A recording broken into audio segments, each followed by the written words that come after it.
Greetings, my internet friends. Welcome to Walking and Talking, the show in which I walk and talk. Again, I'm utterly confused, you could say, about what to say.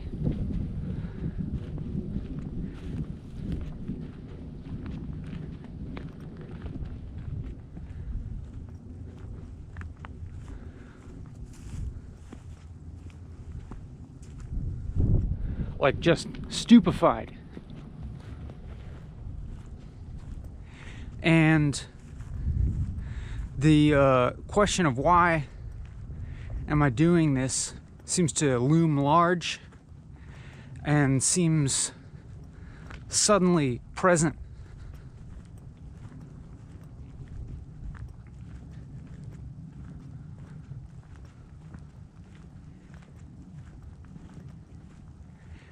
And as I'm speaking, I find myself gravitating towards some kind of assessment of my emotional state as a means of kind of attaching some kind of positive or negative or descriptive valence or characterization upon this present experience. And upon seeing myself look towards an analysis of my emotional state, I found that it had no bottom. That is, it had no end from which to pull forth any kind of description of my emotional state that would be at all accurate. And in fact, it seemed ambiguous as to whether it was negative or positive. And it seemed as if in a brief moment the negative or positive scale on which you would assess your emotional state seemed meaningless.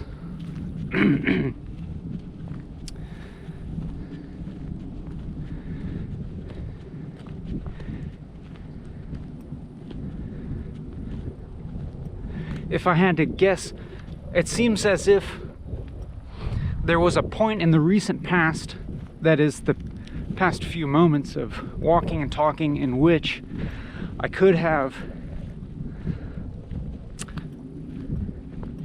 described it as a somber tone, but I think that that was actually only assessing the appearance of my tone of voice rather than anything more substantial.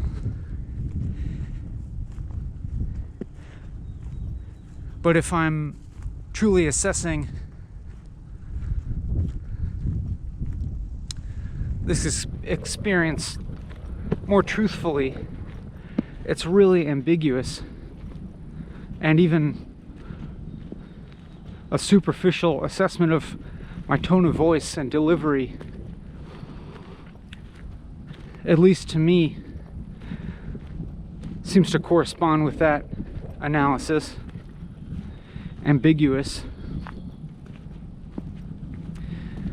I'm recognizing how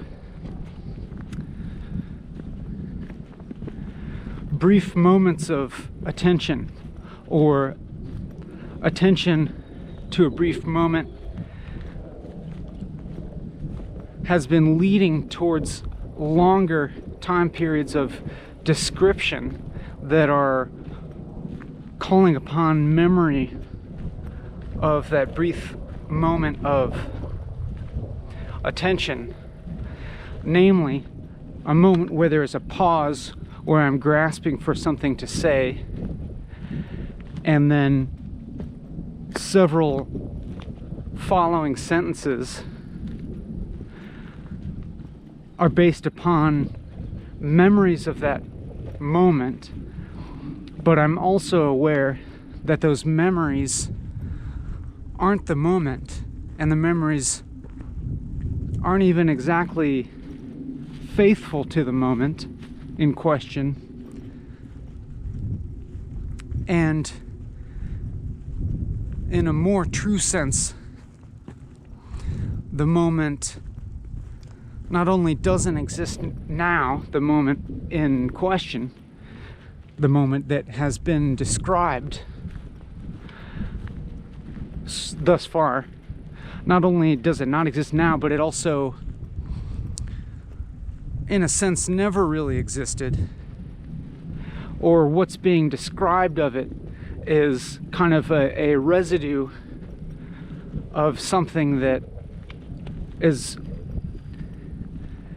sort of vanishingly narrow temporally, but also by any other measure. That is,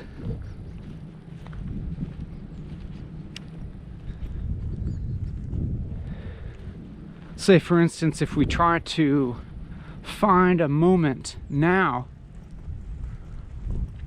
and I look, I don't come up with anything, but I only come up with potentially even sort of like a web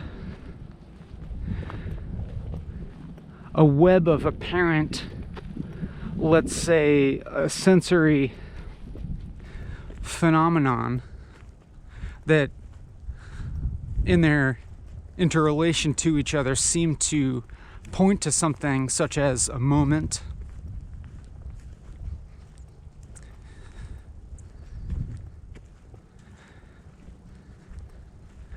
of time, but also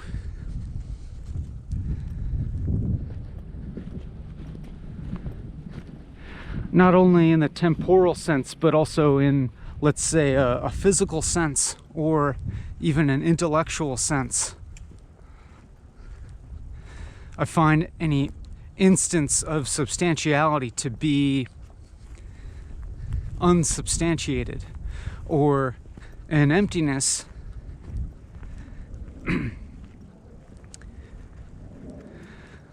to which everything that's being said here is referring.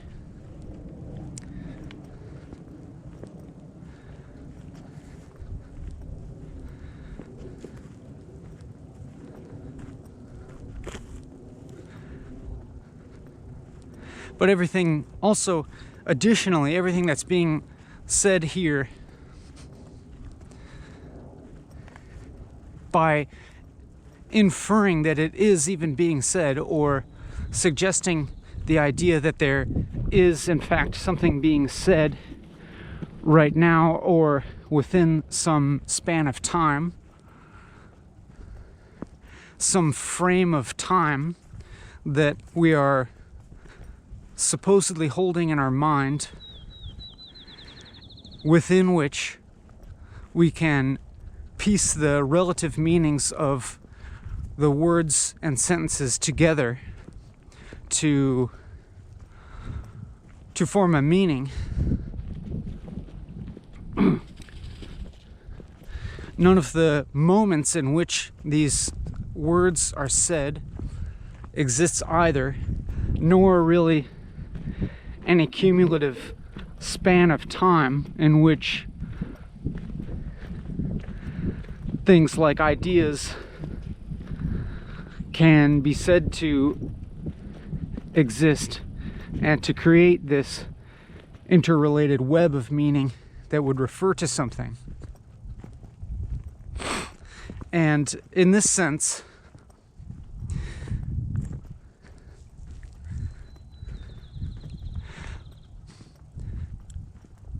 even if this sounds like a kind of a declarative statement about the nature of things, I wonder if credence can be lent to this declaration by my subjective intuition here, and I wonder if your subjective intuition agrees that there's a feeling of nothing being said about nothing. Or as if it kind of seems superficially like I'm speaking words and sentences that have a syntactical meaning to them, and at least kind of like in passing or in transit, it seems like I am talking about something.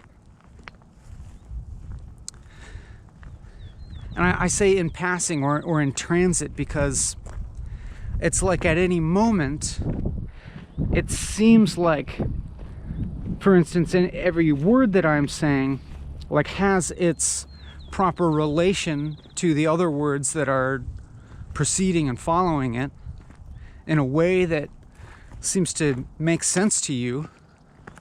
Am I right? Like, that is, we are having the experience of understanding the English language being spoken here, and yet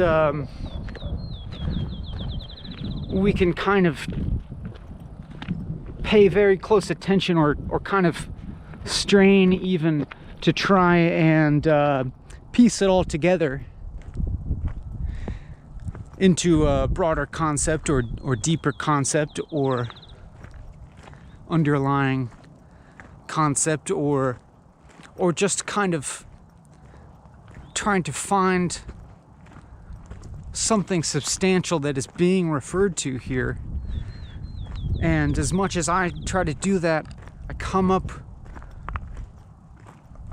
with nothing, although there's maybe a temptation to identify nothing as the substance or the referent here, that which is being talked about, and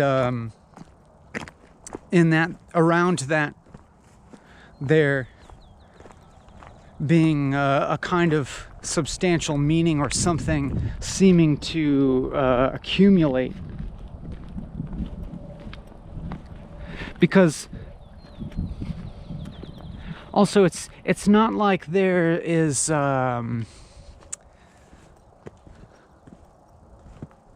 it's not like there is standing out some aberration of reality. It doesn't seem like there's something immediately aberrant going on. Like everything that seems to be happening here seems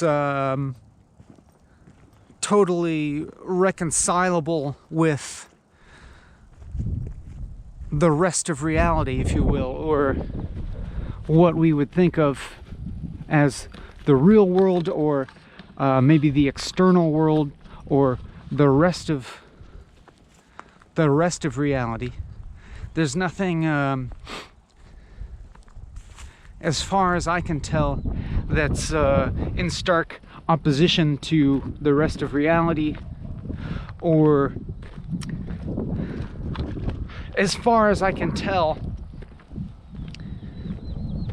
no outstanding contradiction or lie, if you will. But of course, you know, that's just as far as I can tell. I say that although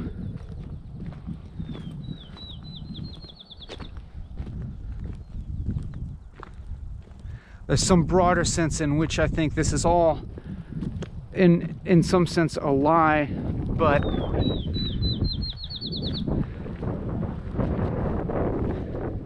trying to be at least the least untruthful as it can, but that's not exactly true either.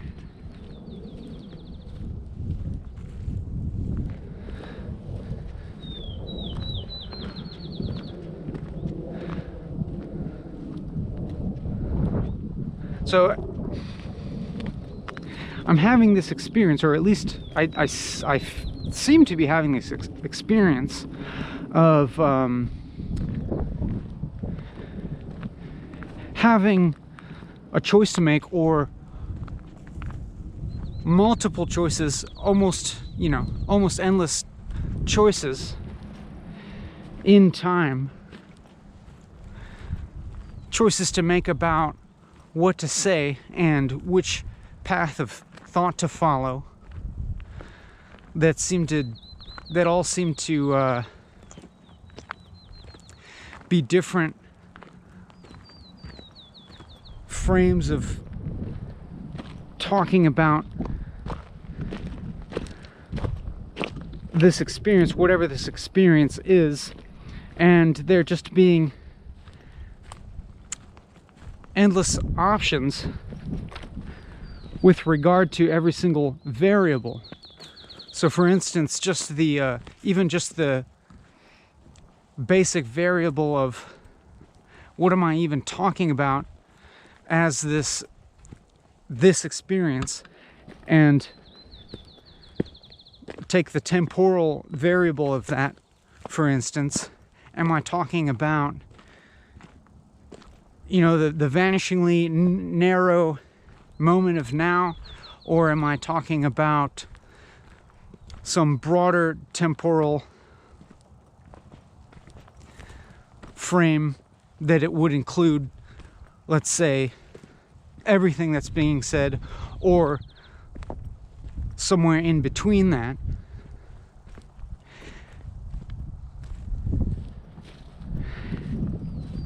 And even every observation of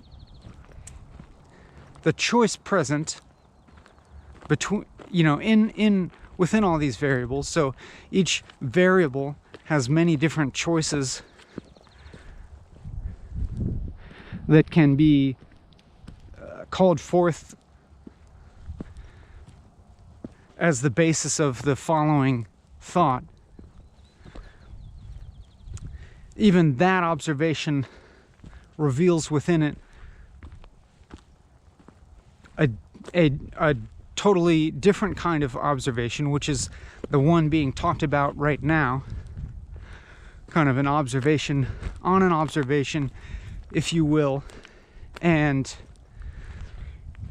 it becomes apparent that there is one thought built upon another thought or set of thoughts, and that no base can be found, no bottom can be found, because when I have the experience of looking at the question of what to say next, I find myself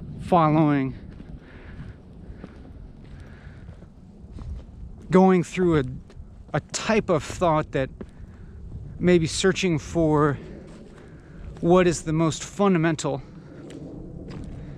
about this experience, or what is the most true thing to say, or what is the most pertinent or prescient thing to say. And I see options coming up. I see options presenting themselves as candidates for that which might be the most prescient thing to say, the most relevant aspect of experience at any given moment.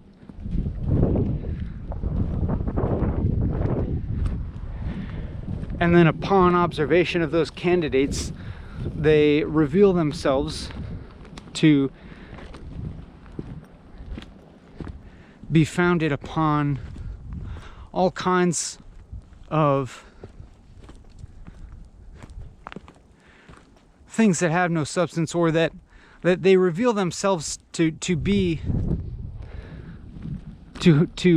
relative to something else, and to lack any solid substance inherently, you know. Not, they don't stand by themselves, and they don't present any solid evidence of them being the most fundamental characteristic, or the most prescient or important thing to talk about, if you will.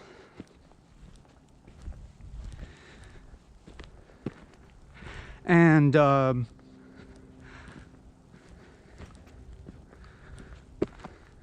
why? And then I will.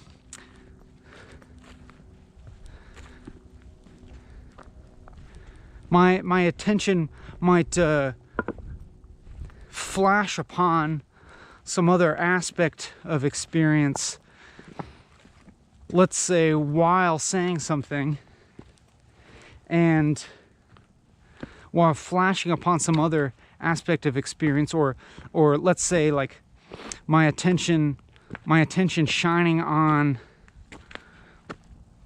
the experience of saying something, the experience of verbally, you know, physically, verbally articulating some thought, there comes this slight detachment from that thought as being reality, or even representing reality.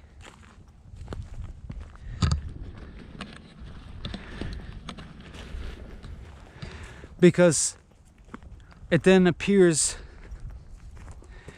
just as prescient to describe the experience of noticing my physical experience of, for instance, saying something, or my mouth moving, or noticing the experience of hearing my own voice.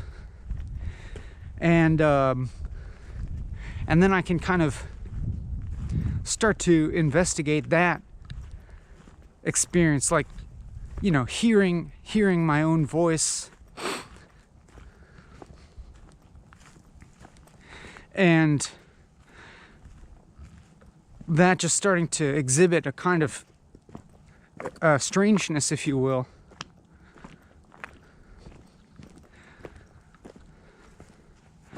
But I mean, as much as I could say strangeness, I could say like an almost jarring familiarity, a shocking familiarity.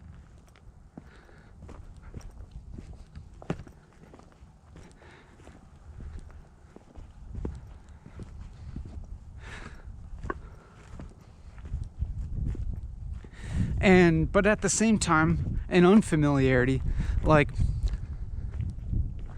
trying to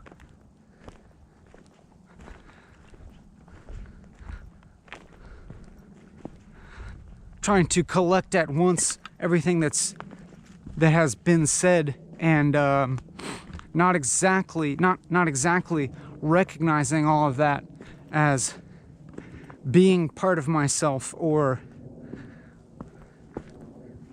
having emanated from something of myself.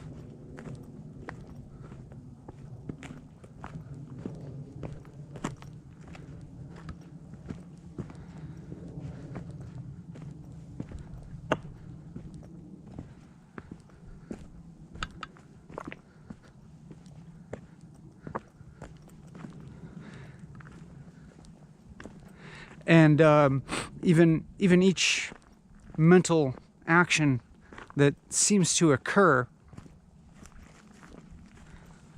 continuing to experience some kind of alienation from it, because it's like I'm observing it, and then observing it not to be myself, and not even necessarily agreeing with it or seeing it as truth, but only seeing everything that's been said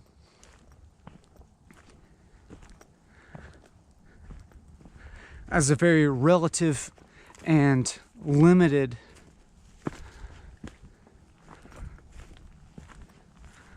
mental action.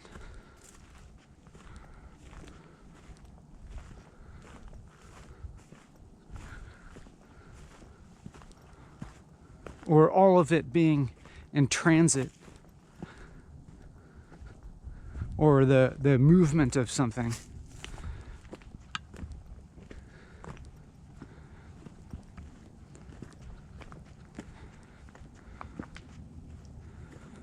And there being this great potential for that to turn into a negative criticism.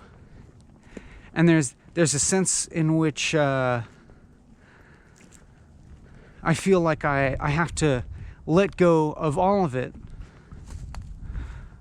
without reacting negatively to it, because then there just wouldn't be any end to what I could be critical of here, including the idea of being self-critical.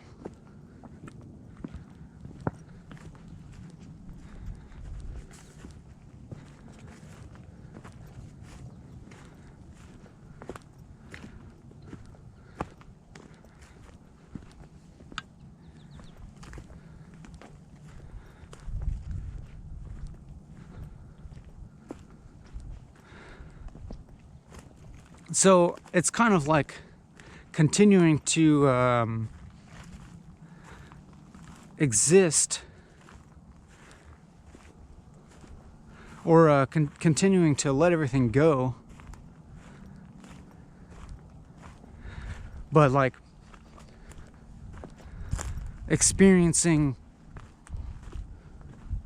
just the basic like transience of everything. And I know this is like a cliched way, and at the same time that seems like the most obvious thing.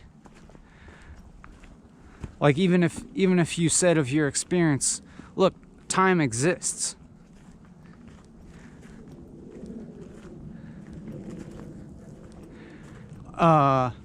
It's kind of obvious. Time exists.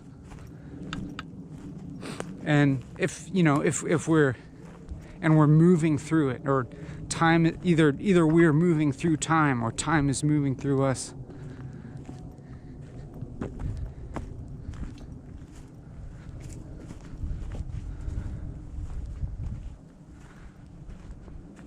And it's just the most obvious thing that there's not ever like a real moment or something that stands to be real at a moment. Or there's not like something like a moment that lasts long enough for something to exist in it.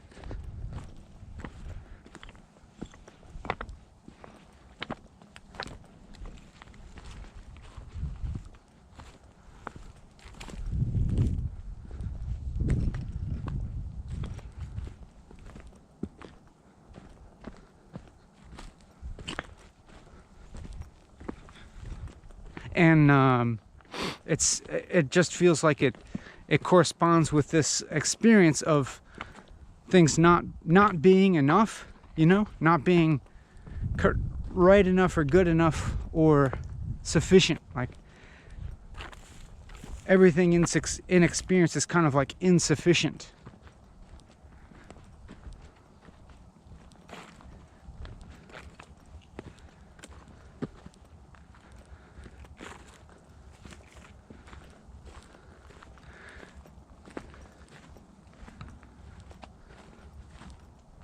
And so like I'm not even sure whether there's something possible like an acceptance of that, or if that should be accepted, or if some emotional response would be correct to become more emotionally disturbed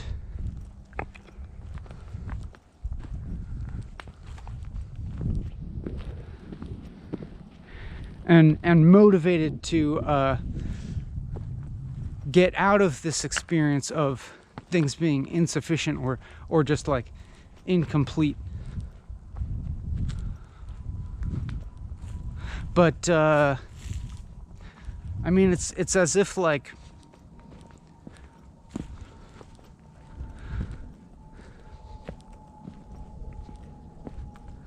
it's as if there's all these provisional webs of relations between ideas or things or anything, that these webs that seem to kind of obfuscate the nothing in kind of a provisional way. It would appear so. Like relations between the self and the other, the self and the world, or between external things in the world, between things and time, between events and time, events and things, the self and time, the self and events, different things that constitute the self, different qualities that constitute the self or things.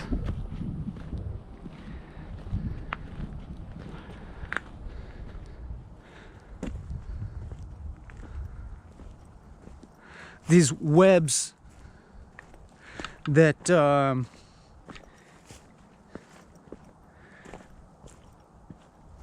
become dizzyingly sophisticated.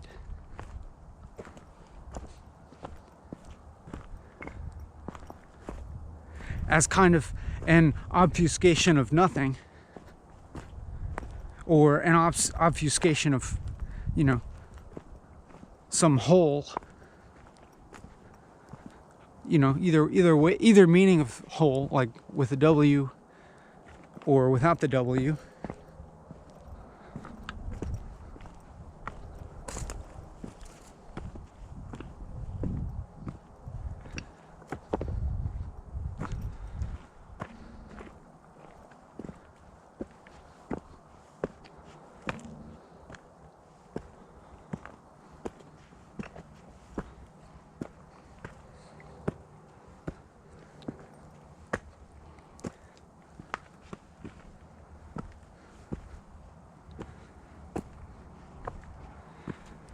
And kind of within these webs, it seems like something needs to be done.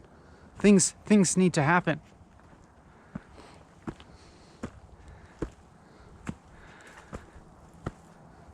Either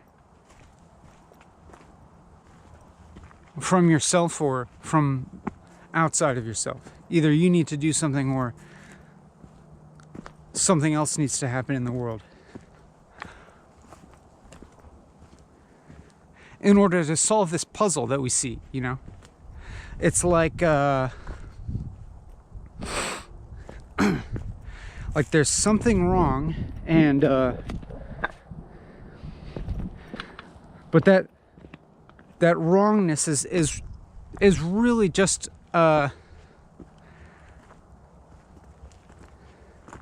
really like inextricable quality of reality. And in fact, it's nothing but an extension of what's right and what's good. Maybe we'll return to that later.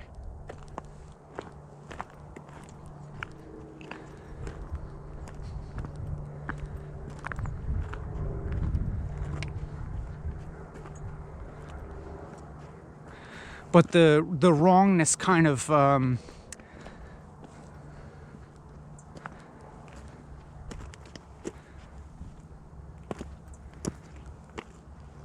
elaborates itself into these sophisticated webs or puzzles, or what seem to present as moral imperatives that have to do with the specific.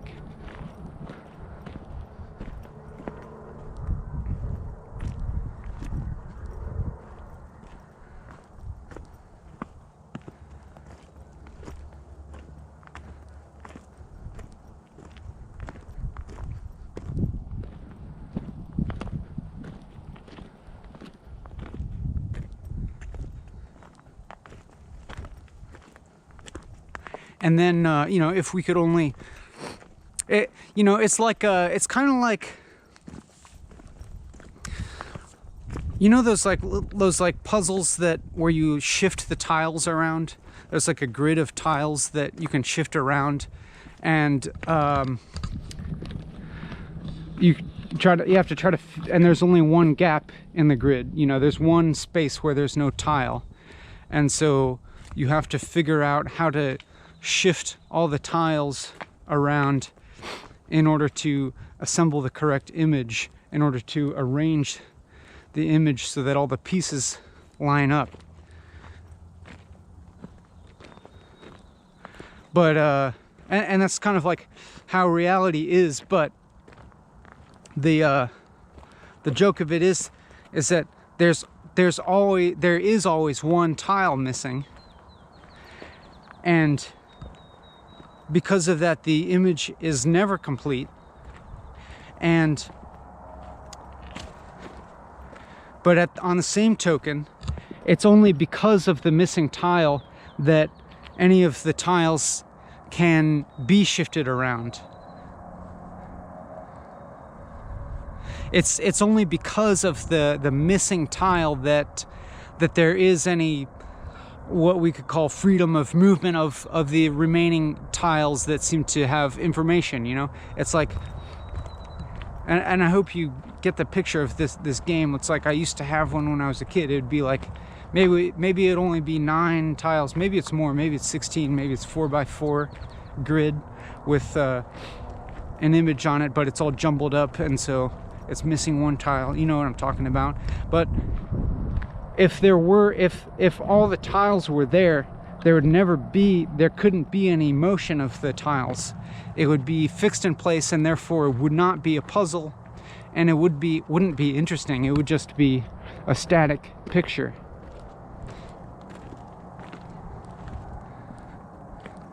But because there is a piece missing, it allows for these tiles to be rearranged into different relations to each other. And so we perceive reality like that, and believe that it might be possible to rearrange the tiles, meaning like the way things are in the world, or the way we are as a person, as a self, or the way we understand the world, to get the clear, to get to the finish, to get to the real meaning, the correct meaning, or the most correct meaning, or the most good arrangement of the world, the most good arrangement of how things are, whether that be, the world at large, or in ourselves, or in a way of understanding the world.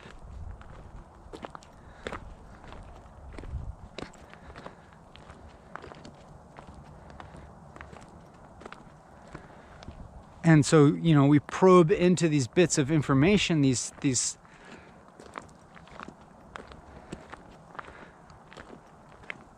units of meaning, or units of matter,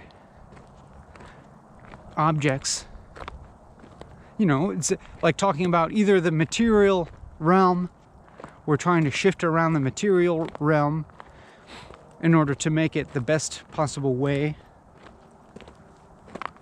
the best material conditions and circumstances, or maybe it's the personal realm of trying to kind of sort ourselves out into the best possible arrangement, or a kind of intersubjective realm of our understanding of the world, like philosophy or science or religion, etc., and come to the clearest picture of the world, where the picture is complete. But it's like I'm saying in this metaphor, it's because there's always something missing. It's only because of this incompleteness that any of that freedom of motion can be achieved. It's only because of this incompleteness that there even is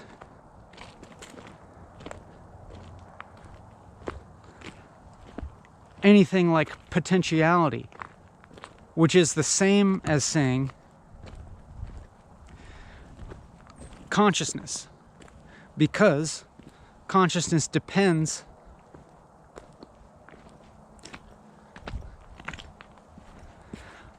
upon something being unformed as of yet. And it's the same as talking about time.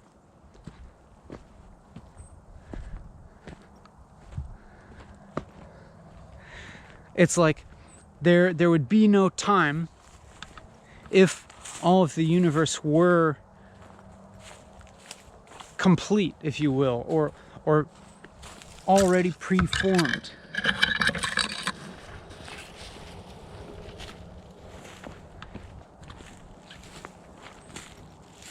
If the universe were already completed, there'd be no time, because there'd be no future, there'd be no experiencer.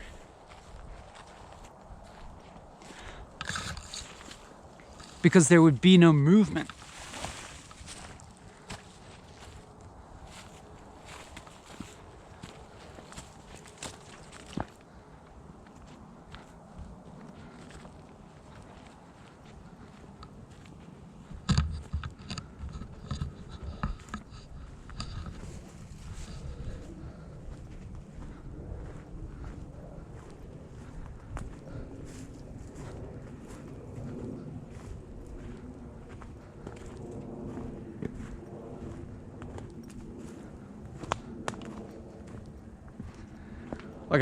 It's not like there's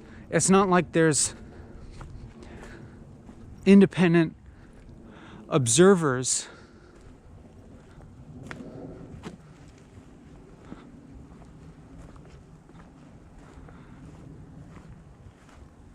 like moving through a timeline of an already completed deterministic universe. We're not playing that compatibilism game. And then this gets into free will or whatever. But without bogging this down in the argument about free will,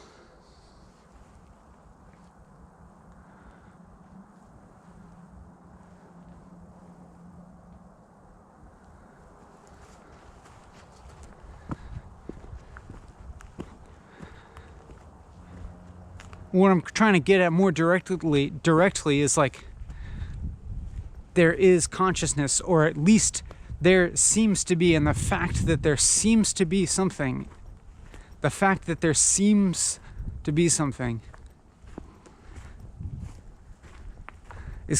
is kind of incontrovertible. It's as self-evident as saying, like, you're having this experience. Or at least you seem to be. It seems like there's an experiencer here and something being experienced.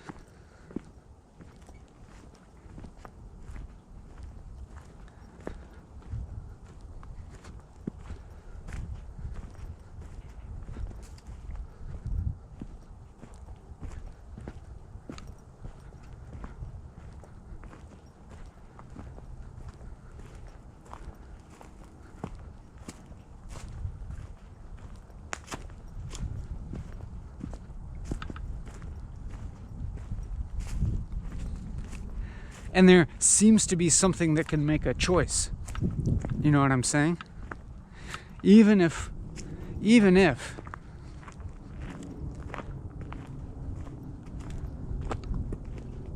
we want to talk about how even neural functioning is predetermined because it is governed by the same physical laws that govern everything else.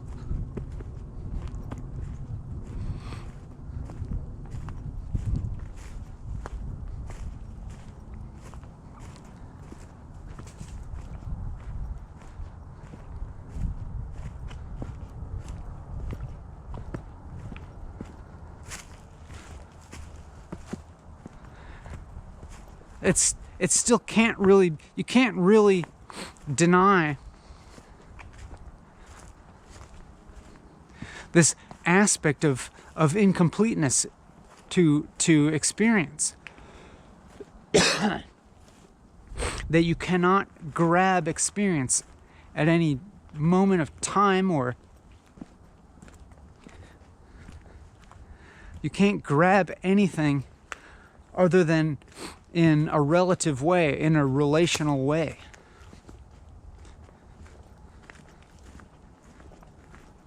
Even something like the question of whether there is free will or not.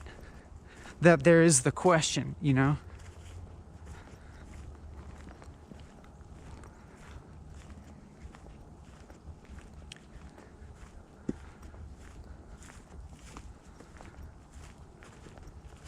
That there is the question points to something.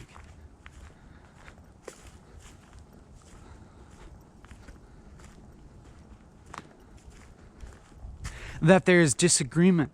That there are apparently multiple perspectives. Like, what is that about? The problem of communication. That there seems to be communication or a lack thereof.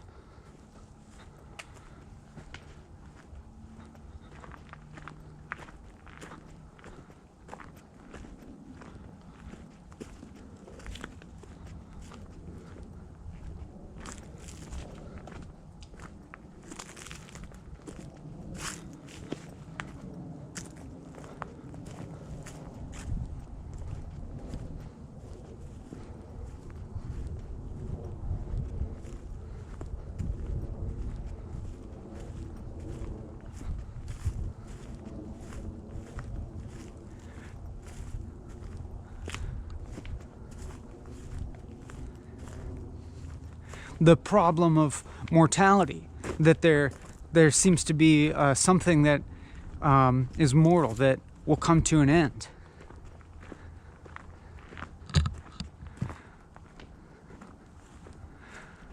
Some kind of entity that can never fully complete itself. That always has some aspect of searching in whatever form that comes up.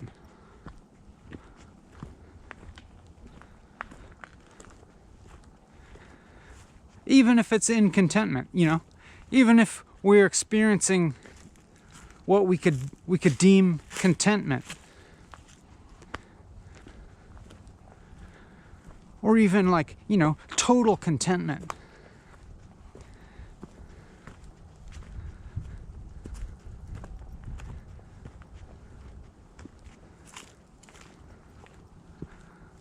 It's like if you followed contentment to its logical endpoint, it would be the cessation of existence.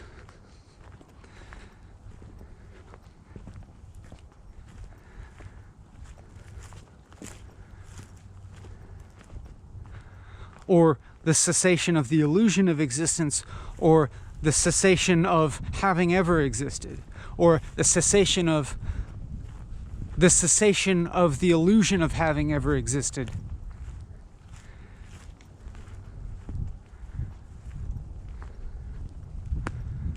And it's like with the cessation of the individual is also the cessation of any external world, any other world.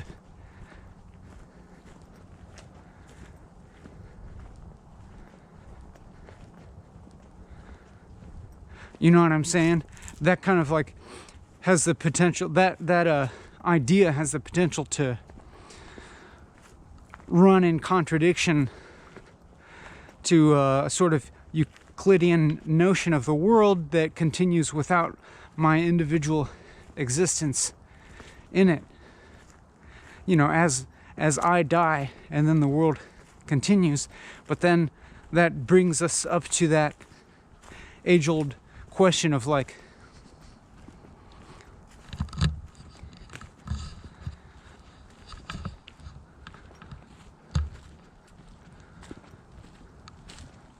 you know, is there experience after death, or is that the end of experience? And is that akin to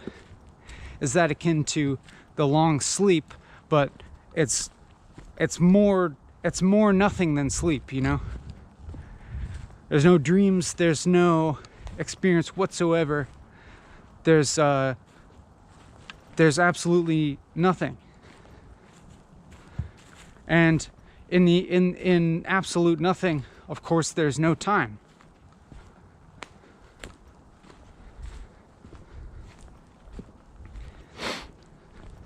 And to me, this kind of logically brings us to a kind of form of the anthropic principle, where we have this question of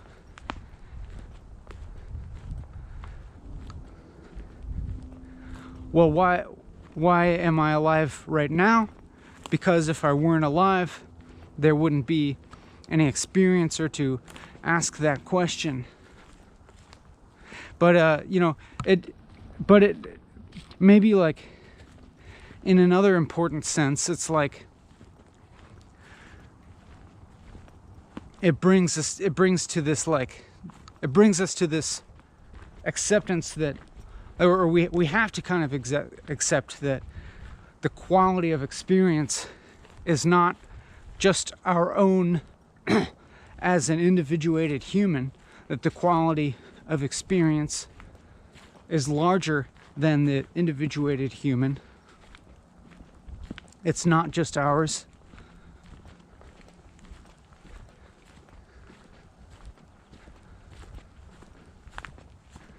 If we are to concede this notion that a world continues after we die, which, you know, is the commonly accepted belief,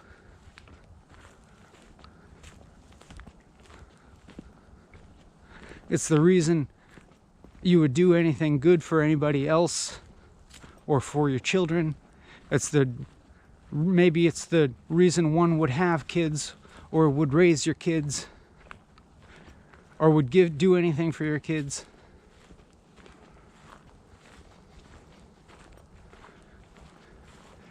And could be the same motivation for doing a lot of other things, like choosing not to have kids.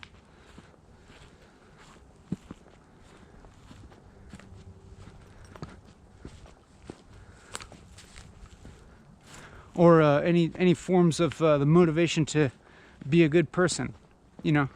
It's like pretty I would say intrinsic to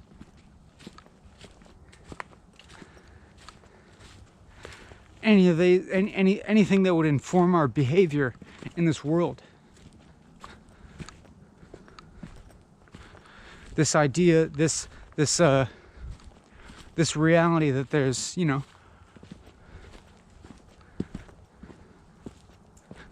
something beyond what we experience, I guess. Something that we can't experience. Anyhow,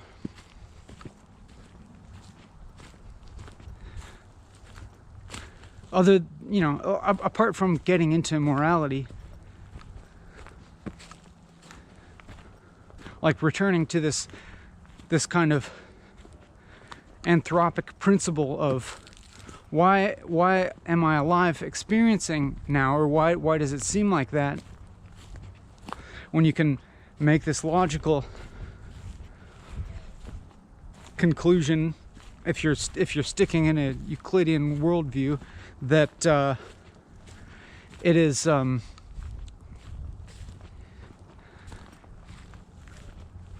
dizzyingly improbable that the moment of now would happen to fall between the infinitesimally small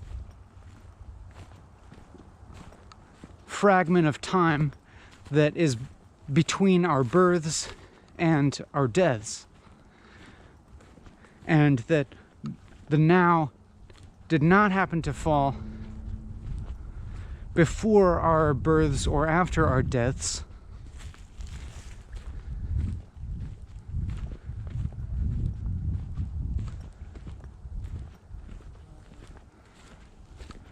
and so you have to either come to the conclusion that we're just, all of us here are just phenomenally lucky. We are all the lottery ticket winners out of a number of people that is either infinite, if you are believing that the expanse of time, or the expanse of, like, you know, some kind of potential time is infinite, or still a number so large as to, you know, effectively equate to infinity in our ability to conceive of such a huge number, if you are conceiving of time as a finite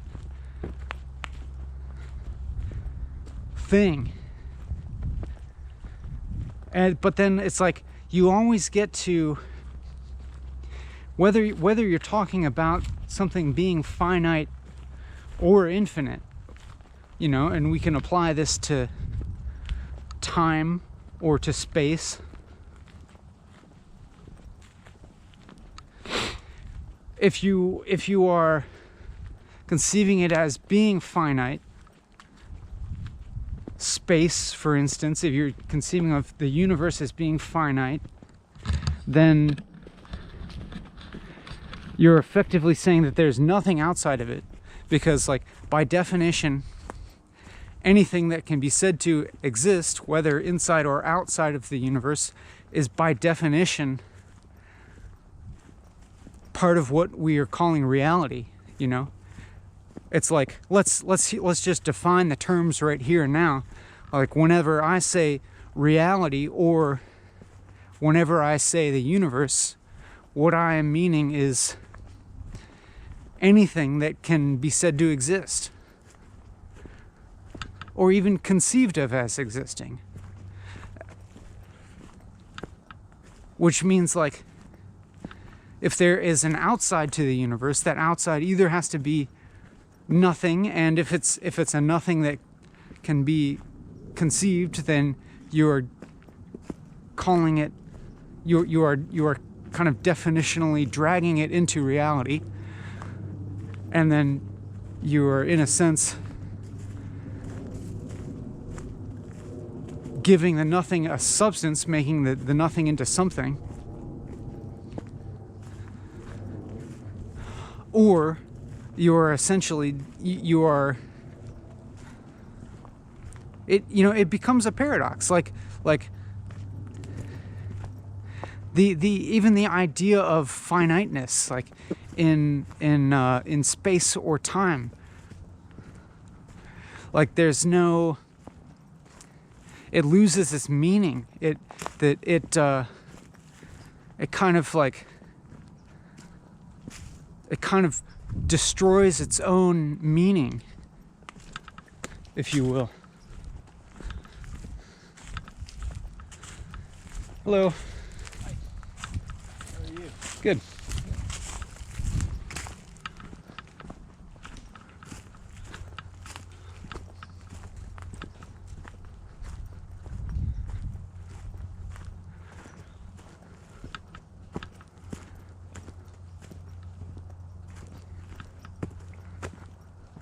And so, like, maybe as another way to illustrate Chris Langan's idea of conspansion, that is, if you were defining the universe as all that exists, the idea of an expanding universe is kind of meaningless, because there's nothing outside of which, there's nothing else to measure it against in order to say or observe it expanding.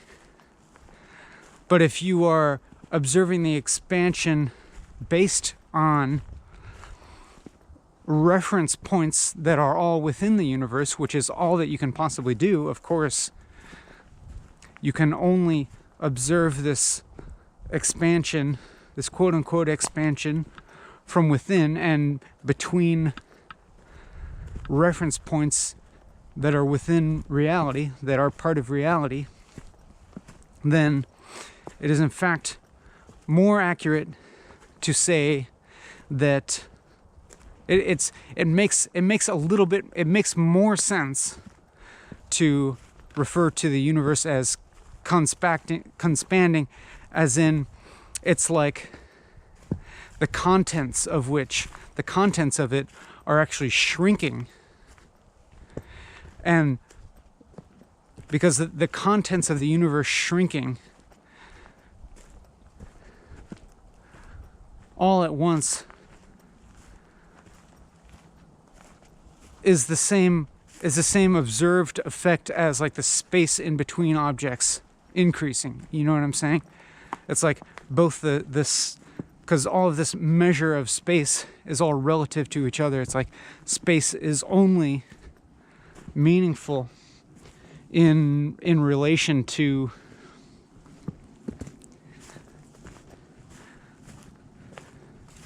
matter or anything that can be observed. It's like without anything that can be observed, there's no referent against which something like space has any meaning. And conversely, it's like there's not like the stuff that seems to exist requires something like space as a referent for, something like matter to have any meaning or to have any reality.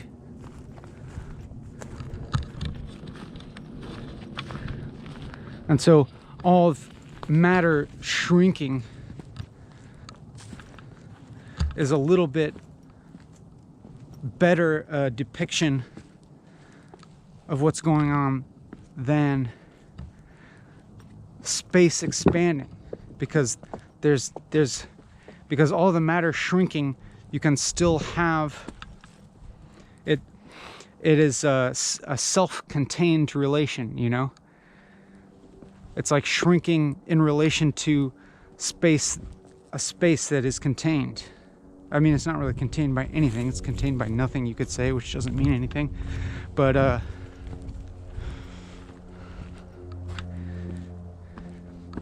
it's a more complete model. It's because it's self-referential rather than referring to an external that doesn't exist.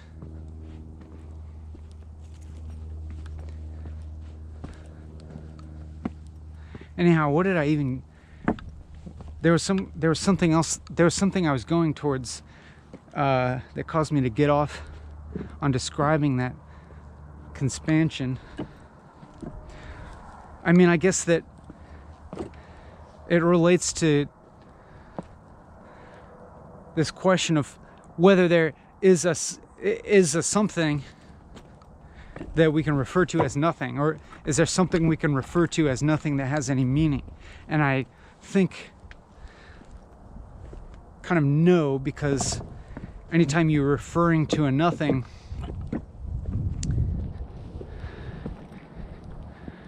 you are kind of referring to it within the same category of meaning that you would apply to any type of something.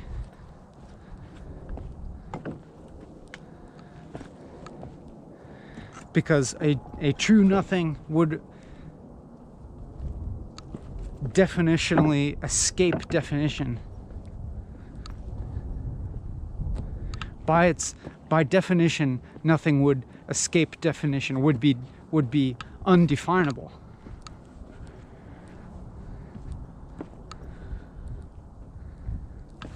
And then so it really is paradoxical. And at the same time, nothing is really the only referent that gives any meaning to something. And so all of the something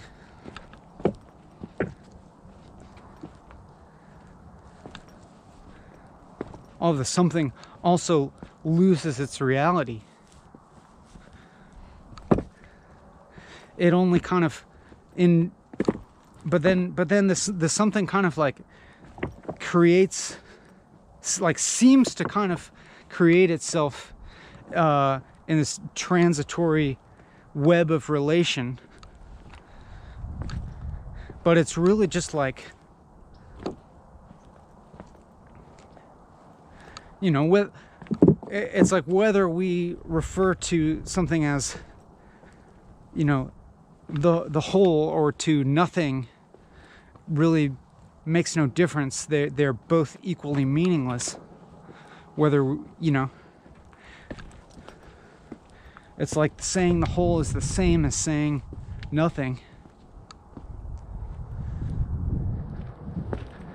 because it actually, you know, is a larger scale than meaning. You know, it is a larger. It's a larger concept than anything else. It's not something that, it's larger than meaning.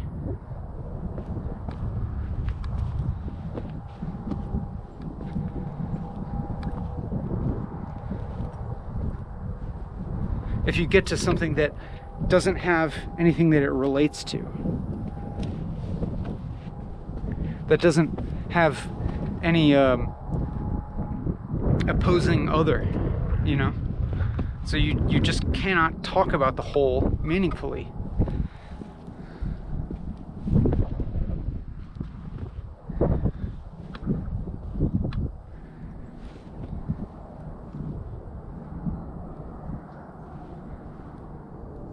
And it's also something that is, in a way it's larger than reality, even though that doesn't make any sense either. You know, that doesn't make any sense to say. It's a meaningless, paradoxical description. Larger than reality. Nothing is larger than reality. And then again, nothing is larger than reality.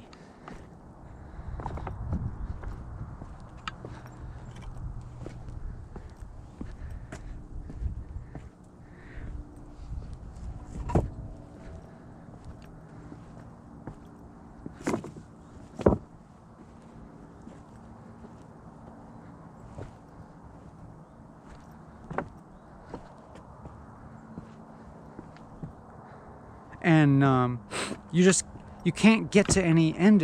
You can't get to any end point.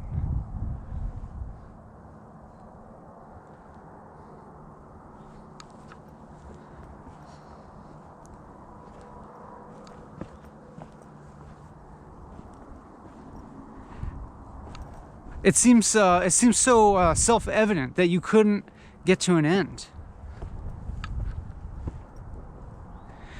And also that nothing has any end, and also that nothing has any beginning.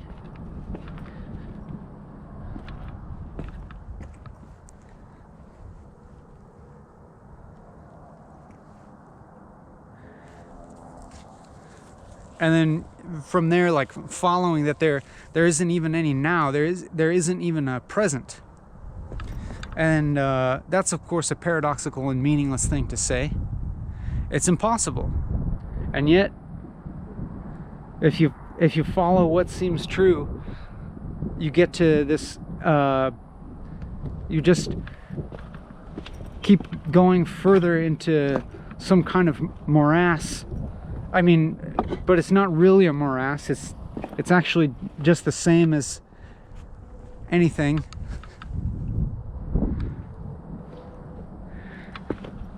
it's just the same as normalness. But then, you know, it's like there isn't any normal. And there never was. It's like everything is and always has been and always will be completely impossible to even exist. And it also can't not exist. Like you can't actually have something like non-existence just as much as you can't have existence.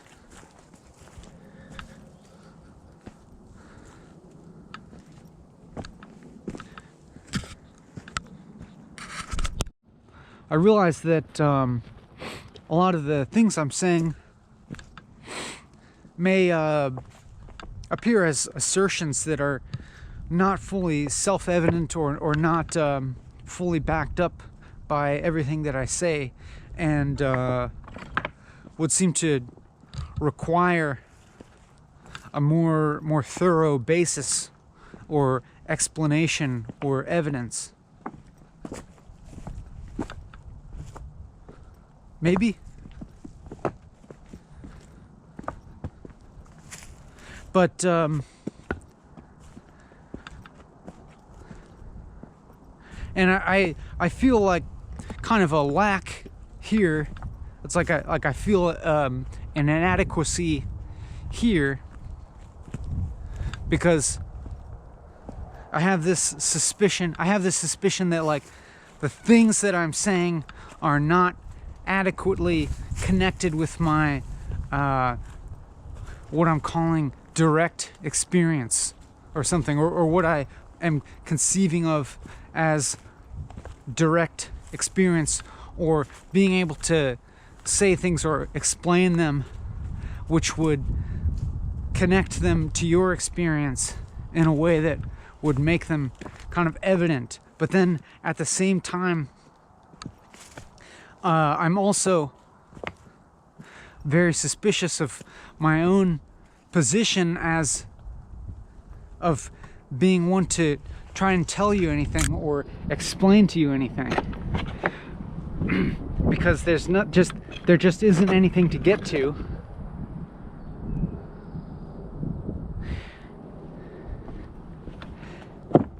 There's only cutting the pie in different ways, and it's like I'm very obviously engaged in a completely futile activity, a completely futile quest, it seems, or a futile searching or endeavor or pursuit, if you want to call it that,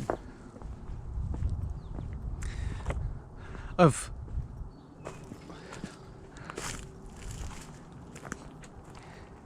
whatever this is, whether it be attempting to understand the whole, which I don't know if I ever explicitly decided that that's what I was doing here, or if it's just talking about nothing, then it's more kind of obviously futile.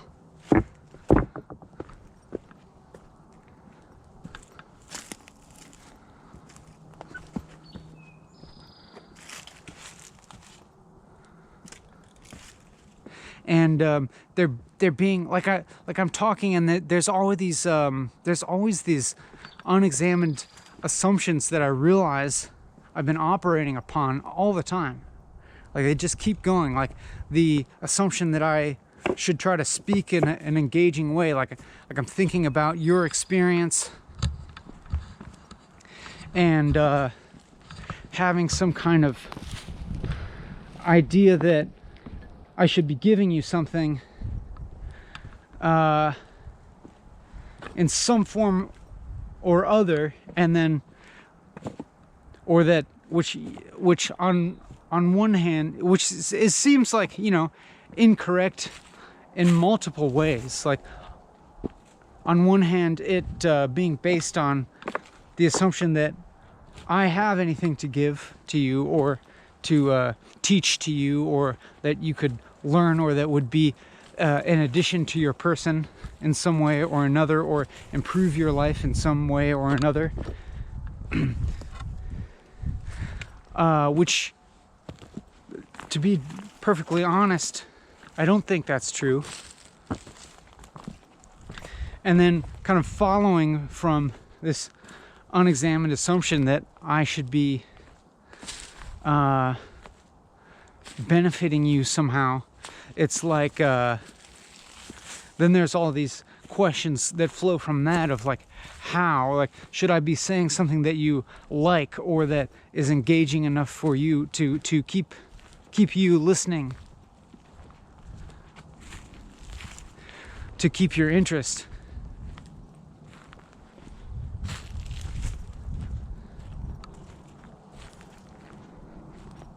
And this question of trying to speak legibly,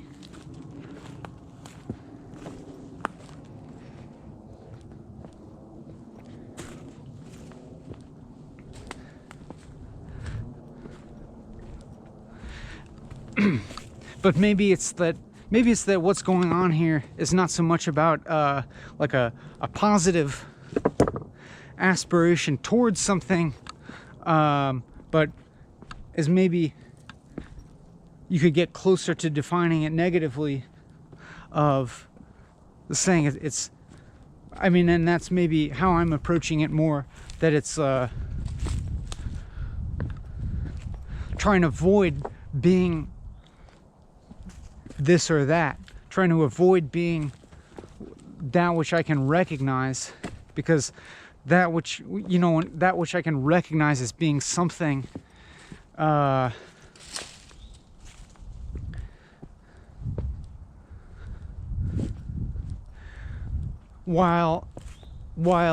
on one hand there'll be some kind of gravitational pull towards becoming or doing something that is recognizable, of becoming something or creating something.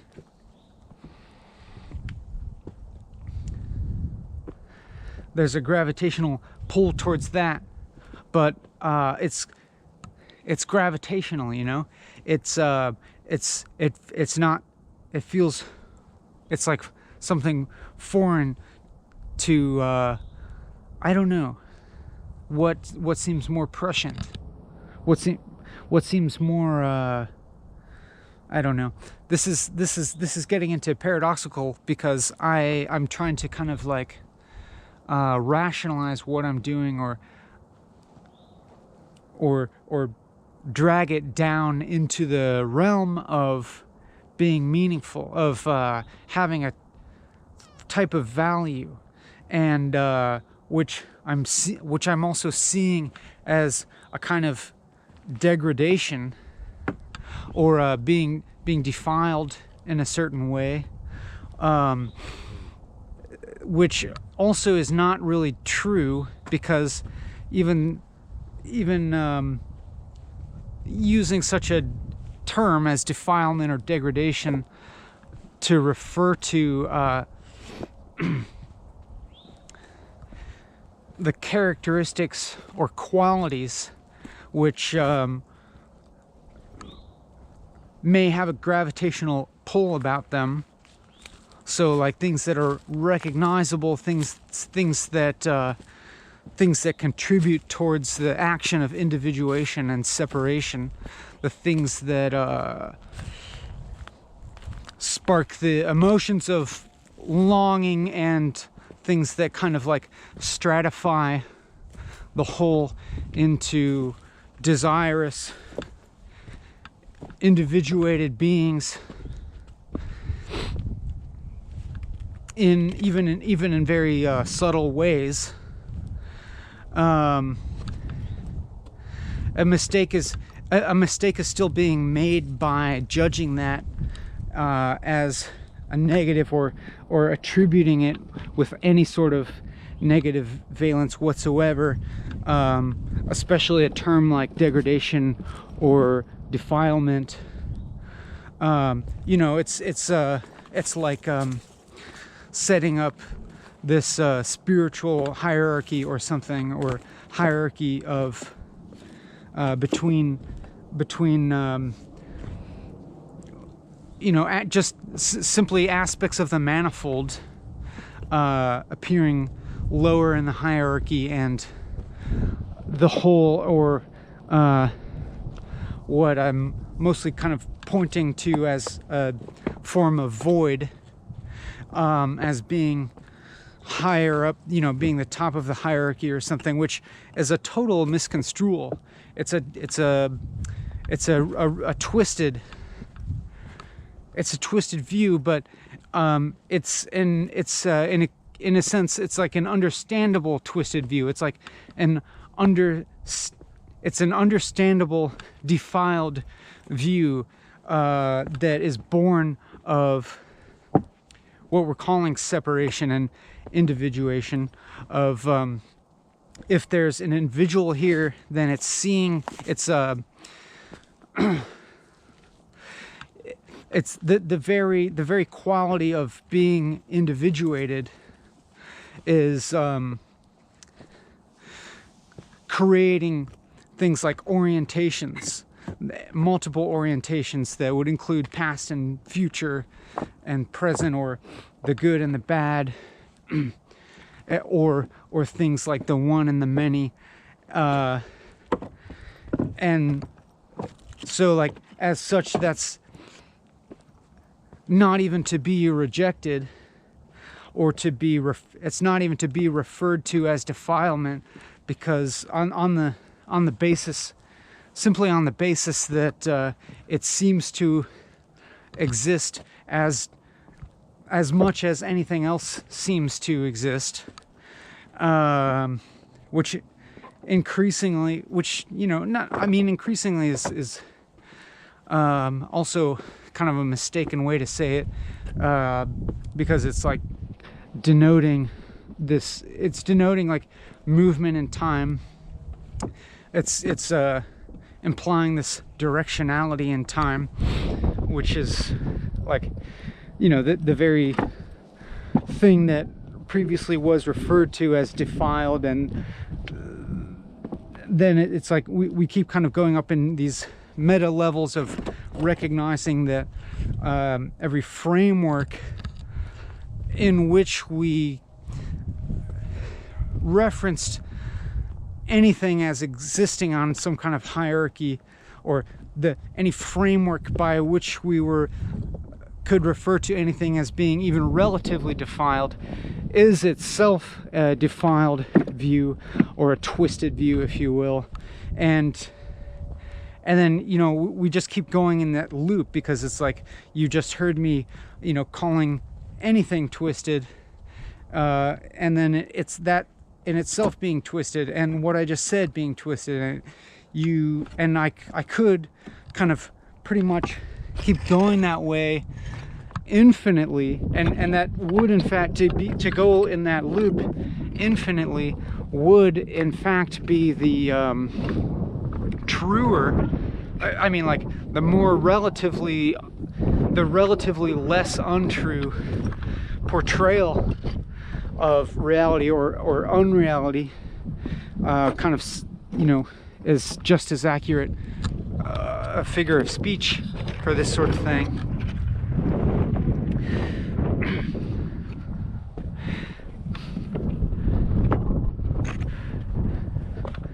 And so, like, we haven't gone anywhere, you know. We're still where we started, if you will, but, like,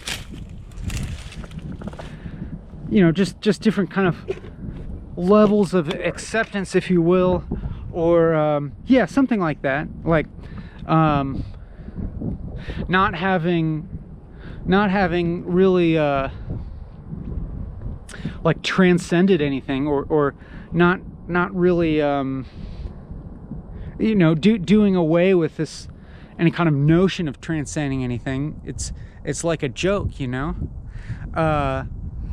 But maybe as evidenced in the qualities of this experience now, if we can venture such a term in scare quotes, that we might be tempted to point out characteristics, maybe such as exuberance or something, like a type of exuberance, or just in purely more objective markers. There's like a quickening of the pace of speaking. There's like, maybe we could say that there's increasing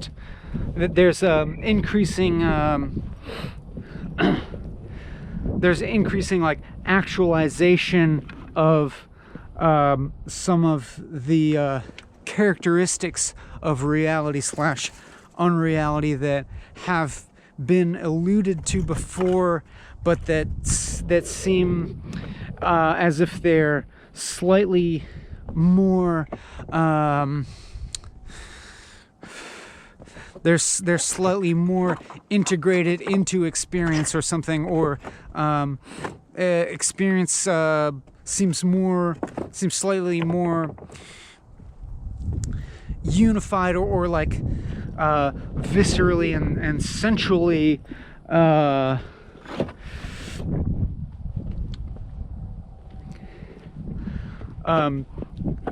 shining forth with the this kind of like paradoxical impossibility that was that like we can kind of like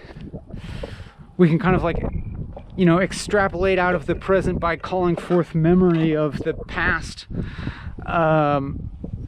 and we can conjure forth the past times, which we're doing this like for fun, really. It's like not really that, like, there isn't really a past, obviously, but we can kind of like entertain the notion and entertain apparent memories. We can let these memories kind of seem to come forth and stratify our experience into having a temporal nature, and just follow along in this charade and entertain this idea of the past, or one such constituent quality of one version of the past would be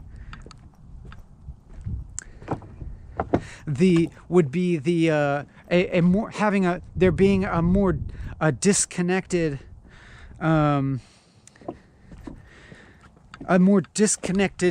nature of thinking that was theorizing qualities of experience or reality, whatever, same, in a way that was more, that seemed more academic or more intellectualized, and there being a division between that and the present. And but then again, maybe that's still the case. It's like, it's not like there's any kind of confirmation here. It's not like there's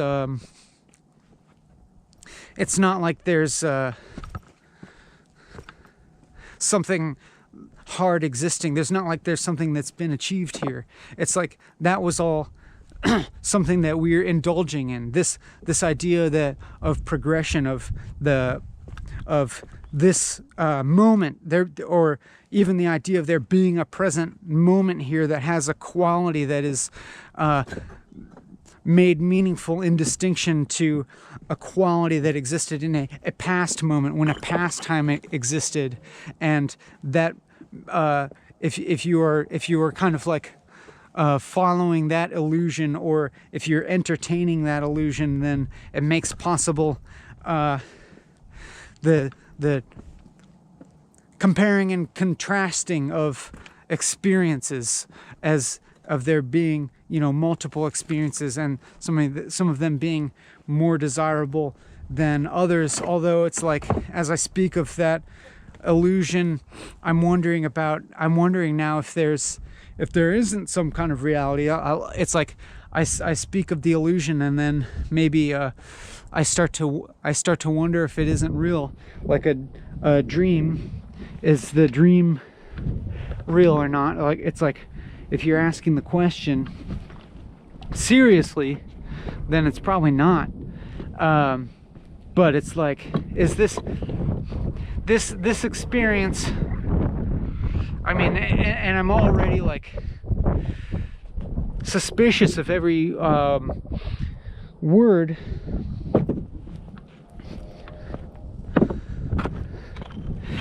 and any thing that would I'm suspicious of anything that would seem to start to construct a meaning, but at the same time, it's like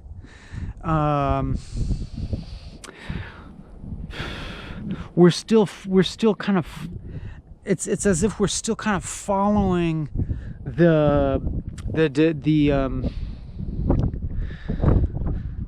it's as if we're still kind of following the like logic of meaning, or like we're kind of still seem to be following the pattern of meaning for some reason. I don't know why, or if there is a reason that we are doing that,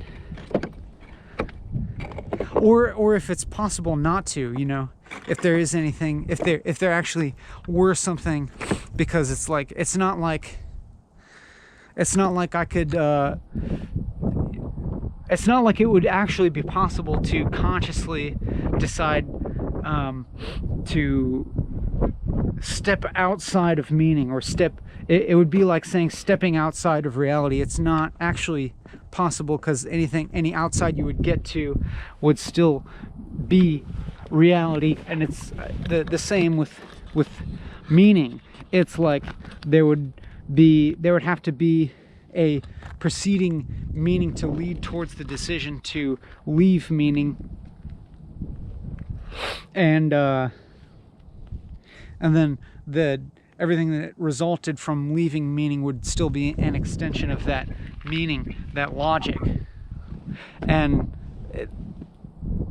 in that way, it's like the idea of meaning is as meaningless as ideas like reality. And it's like,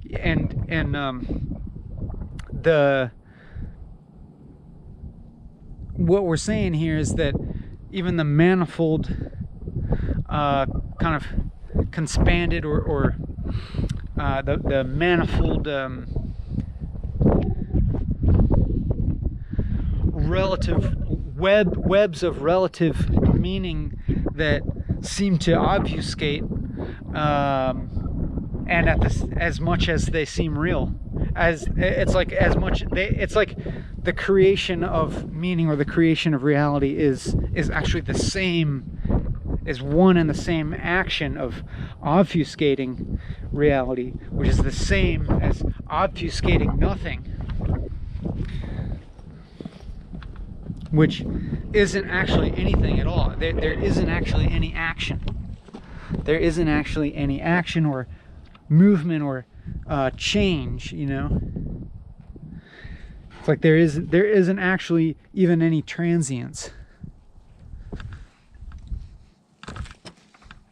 But it's equally fine to say that there is, or that there is only, you know,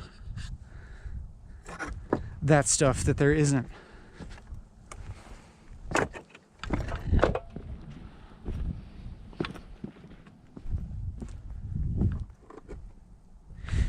And like but a feeling of stupidness persists about this, you know, Like this is still stupid. But it's like not more, maybe, I don't know. It's not like more stupid than what it could be or something. Know what I'm saying?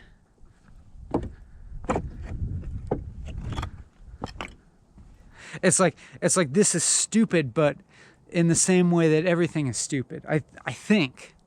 I mean maybe it's there's also a sense in which it could say it's more stupid than everything. But that might just be me being modest. I'm not sure.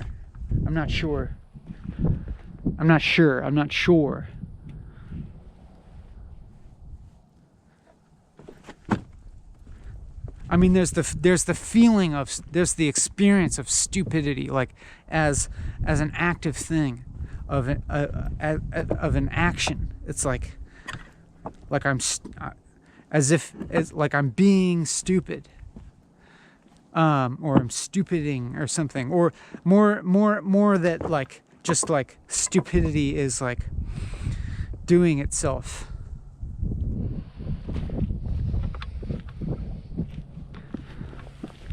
And then, but then, you know, this is also that is also just like that itself, that this whole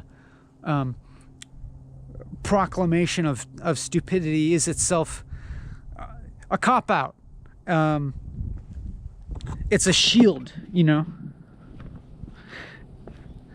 It's also a shield that is defending against, that is preemptively defending against any kind of attack on any kind of legitimacy or truth claims, or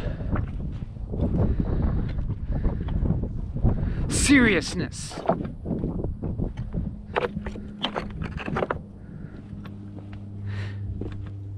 And so it's like anything that this is at all is a problem. You know what I mean?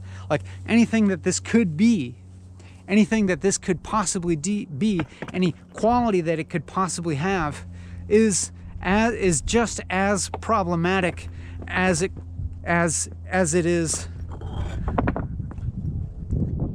good or meritorious, you know.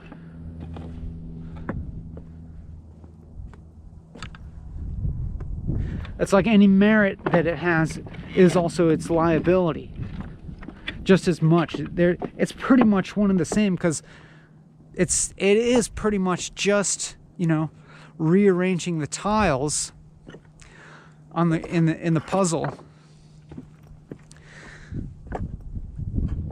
While it's like they may be rearranged or not, but they're all still there, and they're all still lacking something. That all the tiles were there to begin with. The image was there to begin with, whether it's obfuscated or not. And it's the very obfuscation of it to begin with that would make its clarification meaningful, that would or desirable. It's the very obfuscation that would make the elucidation desirable or meaningful at all, or to give reality at all to such an action as elucidation, or such a notion as elucidation.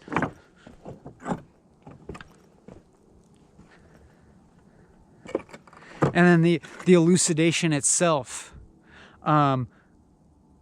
just like still revealing nothing but the problematic nature of everything, that you know, the image is still not complete, or to the extent that the image is complete, then it's dead, and it ceases to be, you know. Like the extent to which anything is completed, it's dead, and it's no longer extant.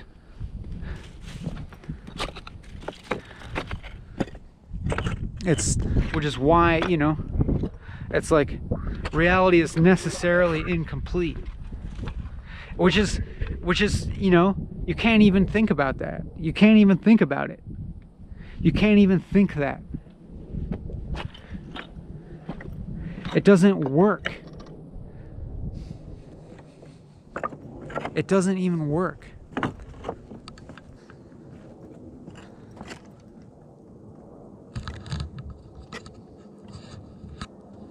Like nothing works, you know?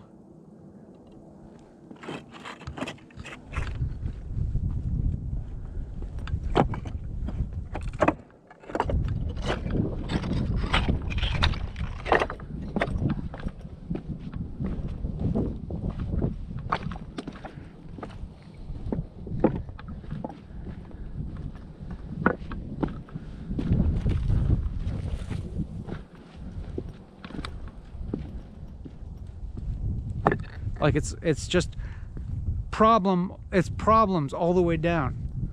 It's problem all the way down.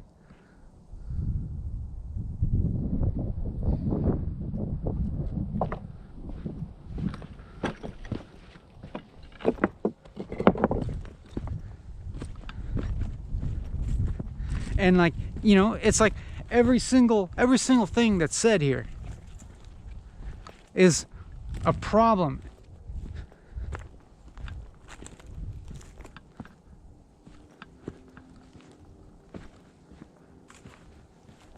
As much as it means anything, or as much as it seems to clarify anything, if it does at all, it confuses just as much. Like there is only confusion, which is the same as saying, you know, that this is the correct understanding. This here is, you know, as good as it gets. This experience. But, you know, that's not that can be taken the wrong way. In fact, it's an inherently paradoxical statement. It's like the problem in it lies in the phrase "this experience." Like this experience is a problematic idea. It's like, number one, it's assuming that it's saying that there's such a thing as experience at all.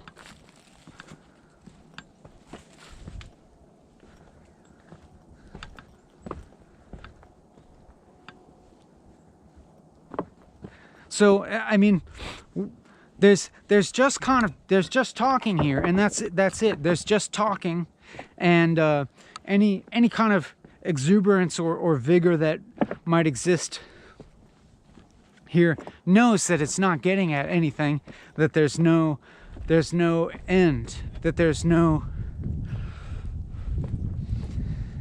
it has nothing to get. It's just a continuation of, you know, the sort of action of manifolding, if you will, of manifesting the many.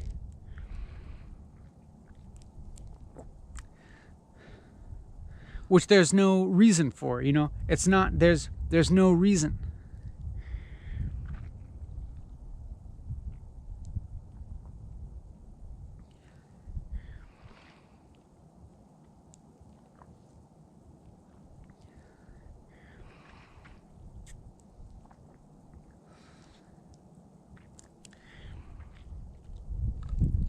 And there's no escape. There's no escape. There's no salvation.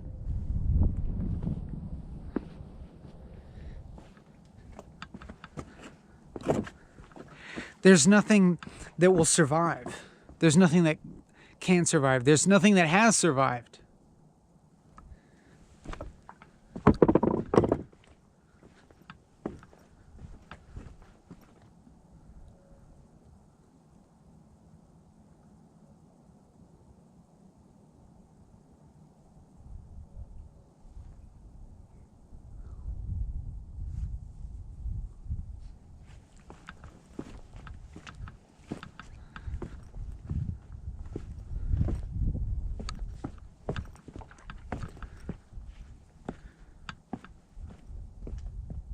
And yet,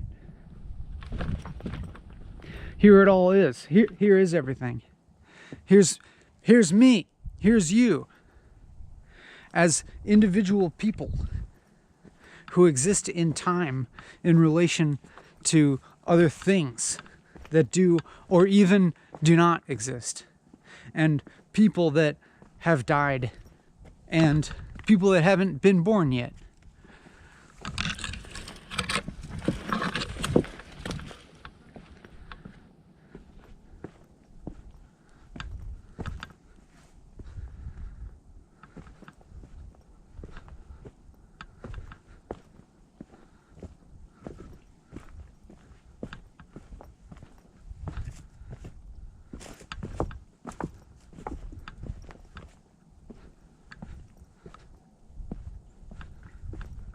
And here's a intersubjective reality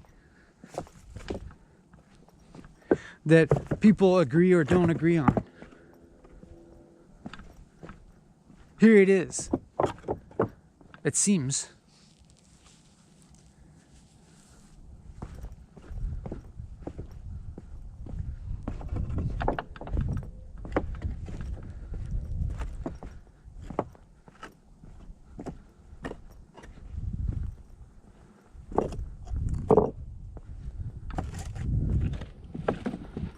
And here we are having been born at just the right time to experience now.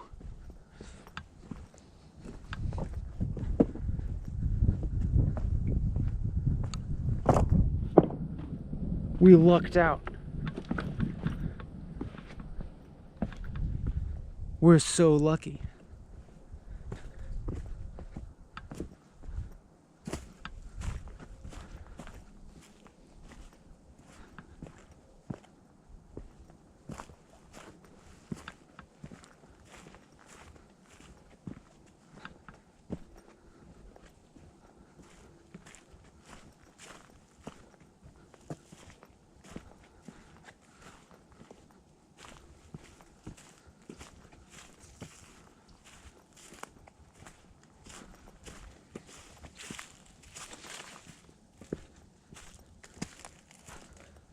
We're people who will avoid pain and avoid threats to the continuity of our corpus, the continuity of anything that seems to be us, the continuity of our individuation.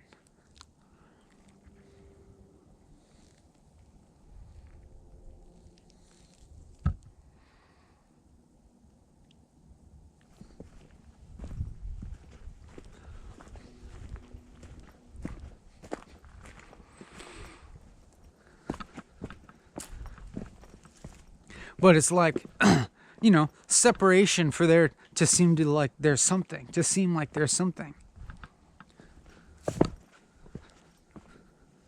For fun. For fun and joy in life and stuff.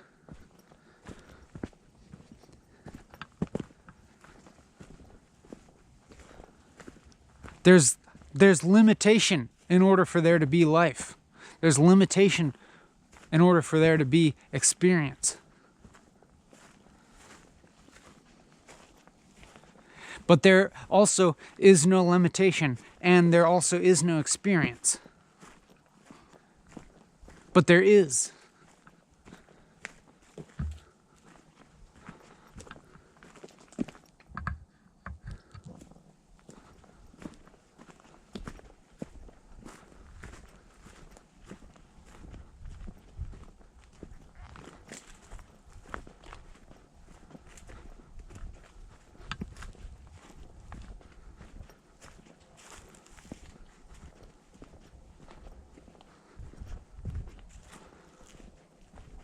It's like there is something because there's nothing. Know what I mean? Know what I mean? Do you know what I mean?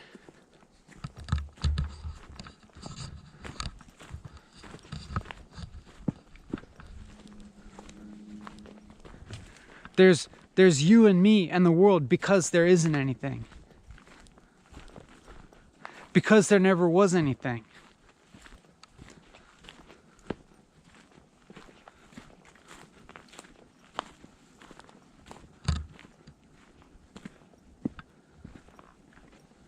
And it's okay, you know? It all has this, it is all completely and totally pervaded by this okayness. It is so profoundly okay.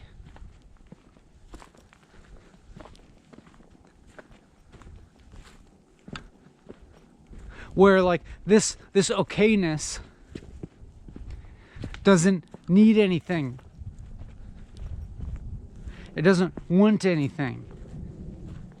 It's okay no matter what happens. The okayness doesn't even depend on you.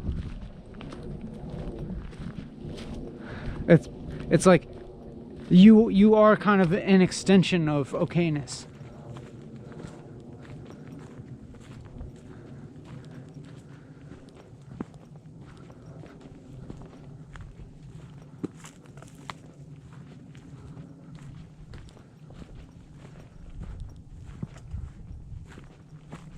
And like it's the problem of evil.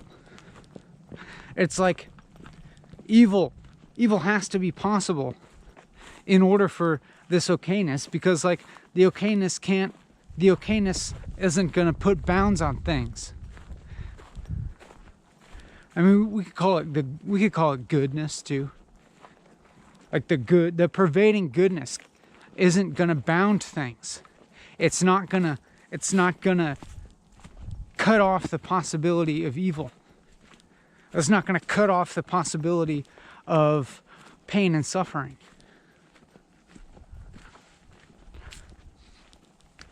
It's like, how could it and still be good, you know? How could it and still be goodness? If it's like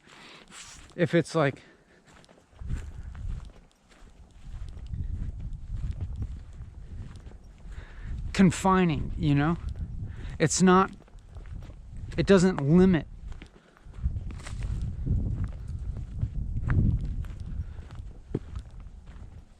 But it also presents this freedom. It's like the freedom. I mean, let's use a less loaded word and just say like choice, which is the same as consciousness, which is the same as you, which is the same as time, which is the same as there being an unformed aspect of reality that is being formed now by you here, you know? Like your individuation is in fact the nexus between the formed and the unformed. Your individuation is the center of choice, the fact that you could do something or you could not do something.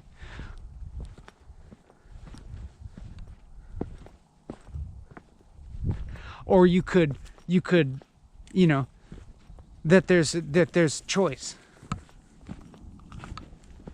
That you could do something evil. That you could do something evil is evidence of the good that pervades everything. That there's that possibility, that there's that potentiality, that there's the potentiality for you to do good or do evil or do anything at all.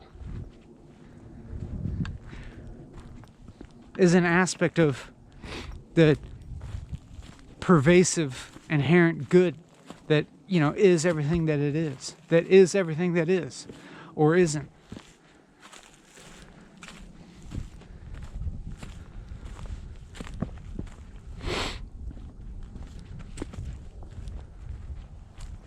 It's like, can we even imagine a reality without evil? Or without the problem of evil? Is it even possible for there to be a reality without the problem of evil? Or without a problem, you know, without a deep and pervasive problem? There's no reality. Because there would just be this completed whole, and the completed whole isn't alive. The completed whole has no subject and object. The completed whole has no anything. There's no experience. There's no time. There's no paradox. In fact, there is paradox. In fact, the completed whole is the same as nothing. The completed whole cannot escape the paradox. It becomes the same paradox of a fundamentally incomplete reality, or a fundamental nothingness. It's like wherever direction you want to go in suggesting a fundamental nature of reality, even if you want to say it's nothing, that there isn't anything, or that there's only paradox. It's essentially the same paradox of, you know, completely incomplete or incompletely complete, or there's completeness necessitates the completeness necessitates incompleteness. The whole necessitates the manifold, and vice versa. And also, there isn't any manifold or whole. And there isn't any individuation or choice or free will, and there is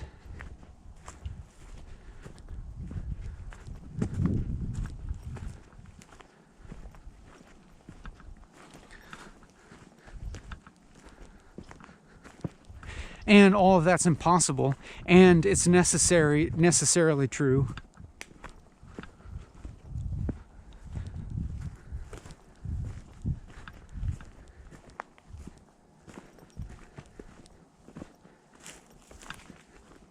And there is reality that seems as hard as anything, as it could be. And there's meaning that seems as hard and immutable as it could be. And then it isn't, and then it isn't.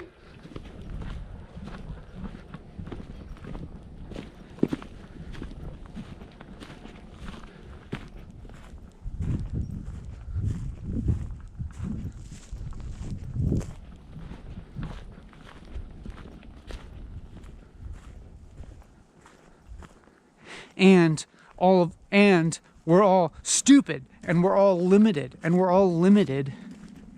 and incomplete and flawed, and we're perfect.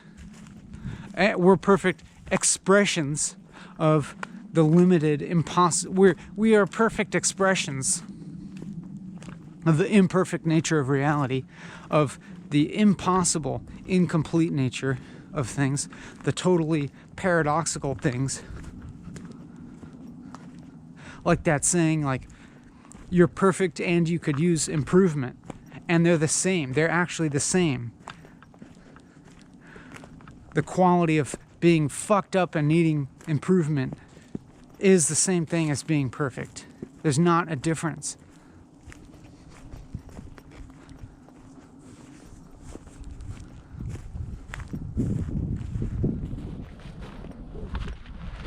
And I'm stupid, and these videos are stupid, and they're incomplete, and they don't make sense, and they're confusing.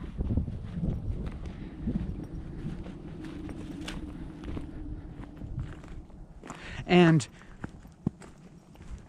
they're of low quality, and it's like, you know, and then that's the same as their perfection, whatever. But then, you know, any action or a thought or consideration towards that perfection is also the downfall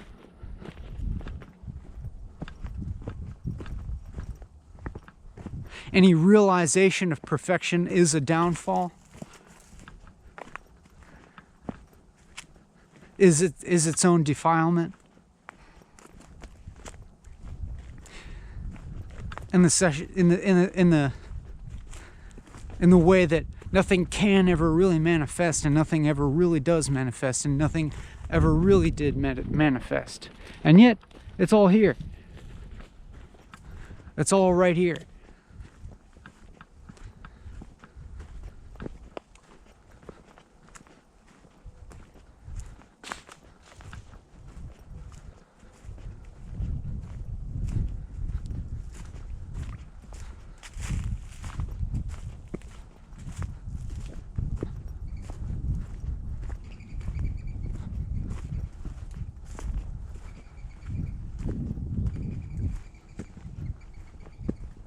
And I can't say anything that's true enough or correct enough or good enough.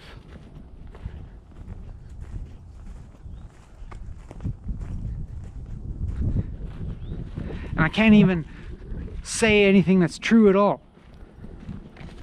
Even that wasn't true at all. That thing that I just said.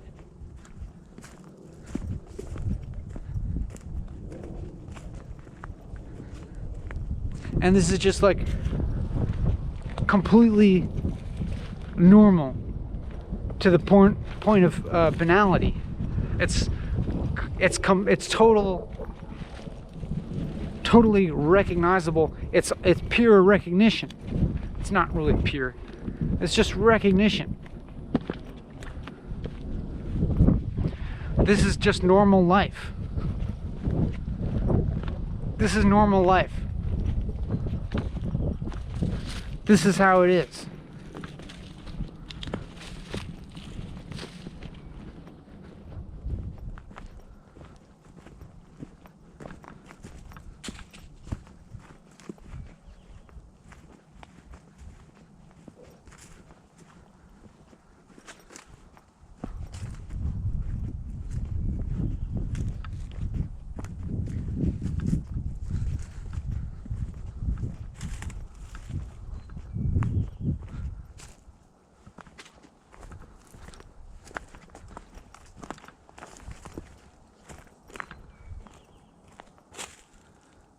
And it's not, and it's also exalted or something, maybe, in a way, if you think it is.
And it's like I'm talking and I'm making this video and I'm putting it online and making it available to you, and in the action of that, there being implicit some idea that there would be a reason that you would want to watch or listen to this.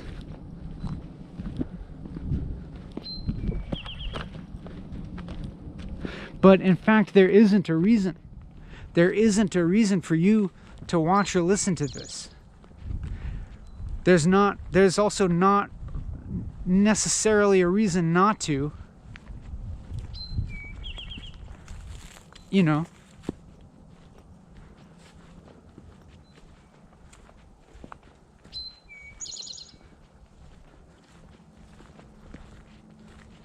It's just like a shape of experience, but it's not even that. There's not even a shape of experience. Experience doesn't even have a shape.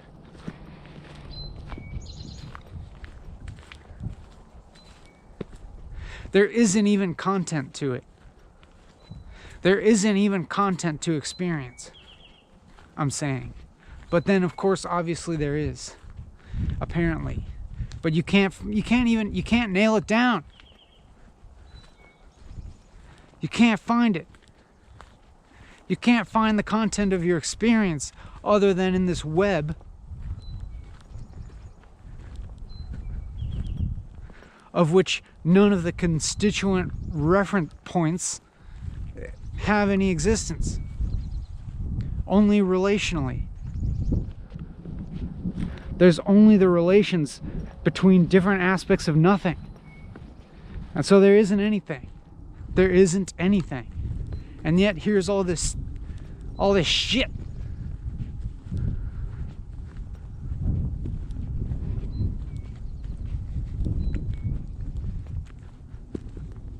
How can there only be relation with nothing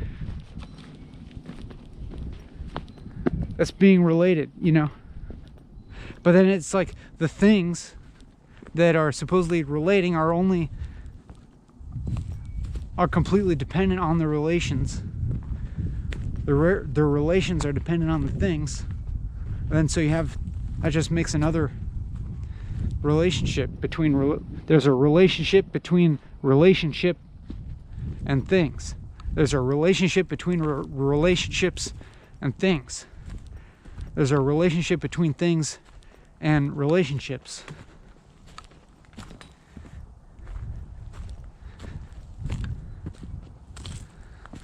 But there's no bottom, you know? There just isn't any bottom.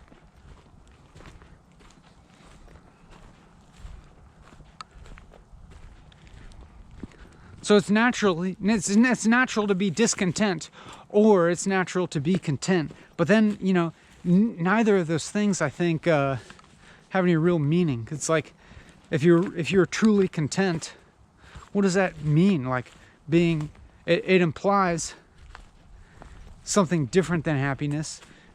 It implies the acceptance of something, and acceptance implies some kind of lacking experience, some experience of lack, some experience of incompleteness. And so, like, the very word content, even if I am to say that I am content, implies within it an experienced incompleteness. But maybe it describes, I think all it could best describe, really, is a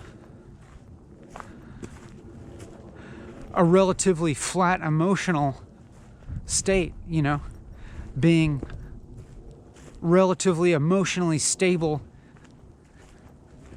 with the experience of incompleteness notwithstanding.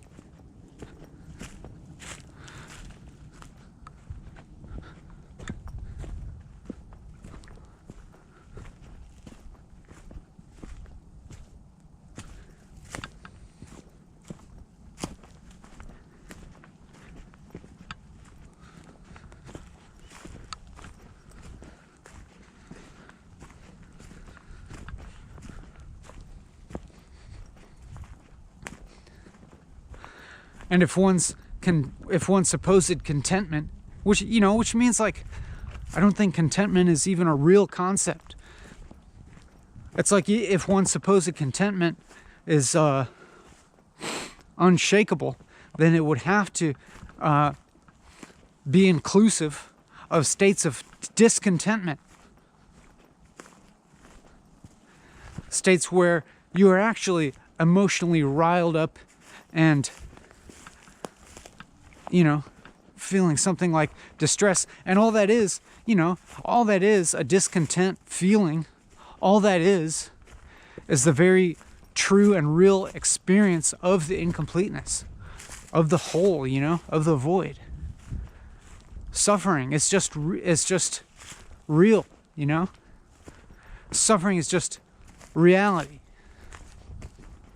Or one end of it, one aspect of it, but a real one nonetheless. It's just the moving towards that void. It's the dissolution of some kind of web of relational reality that's coming apart.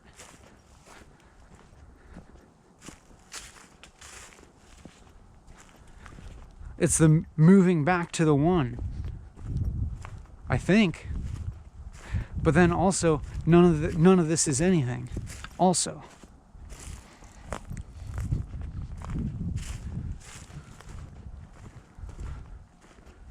so there's just like, you know, contentment and discontentment are just the same. You know, they're the same.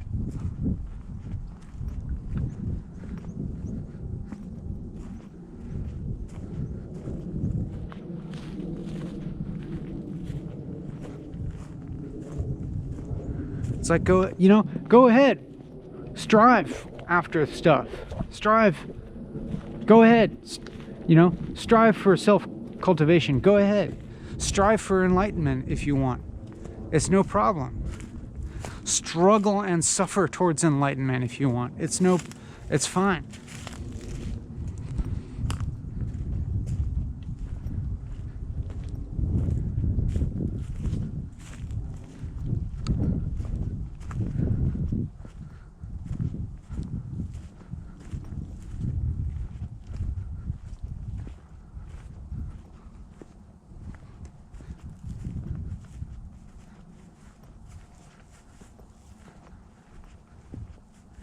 I mean, you won't find anything, but that's fine too. That's perfectly fine.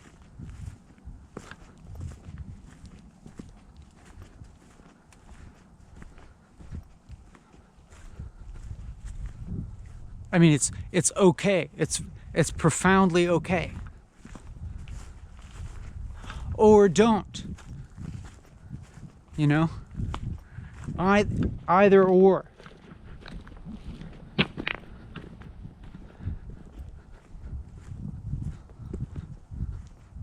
Or don't suffer. Or don't struggle. You know?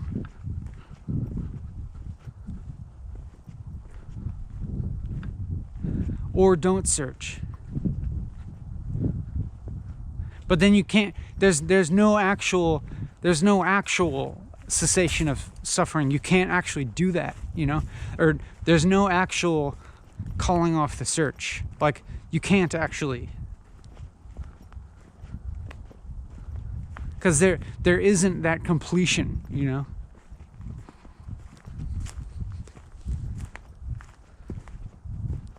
But that's fine.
There just isn't any experience to get, but there also just isn't even, like, it's bigger than that. It's like, not only is there no special experience to be sought after or attained,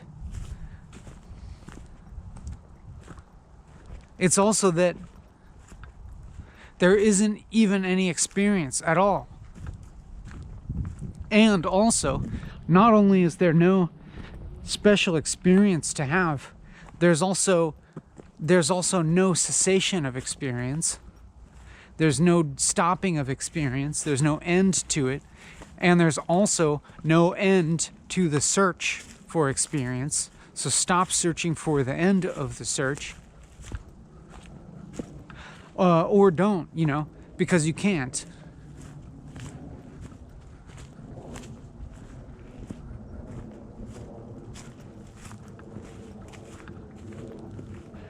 And there's no understanding it. There's just simply no understanding, the big question or anything else.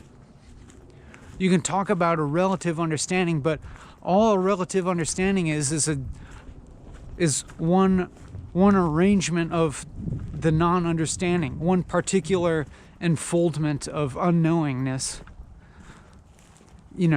presenting itself as a particular constellation of meanings that can only kind of transiently seem to be an understanding if you narrow your frame of view sufficiently enough that you're kind of ignoring all the externals. It's like the concept of understanding something is the same as the action of narrowing your scope, of looking and blocking out external stuff, like externalizing stuff, actually. I mean, and that's kind of the same with anything. Like, a notion of success means you are actively narrowing a certain frame. You're actively narrowing a scope of meaning so that you can have something like success that means something within that narrowed framework, and you're actively ignoring all the externals to it. If you're succeeding at something, it means you're actively ignoring the way that you're failing at absolutely everything else.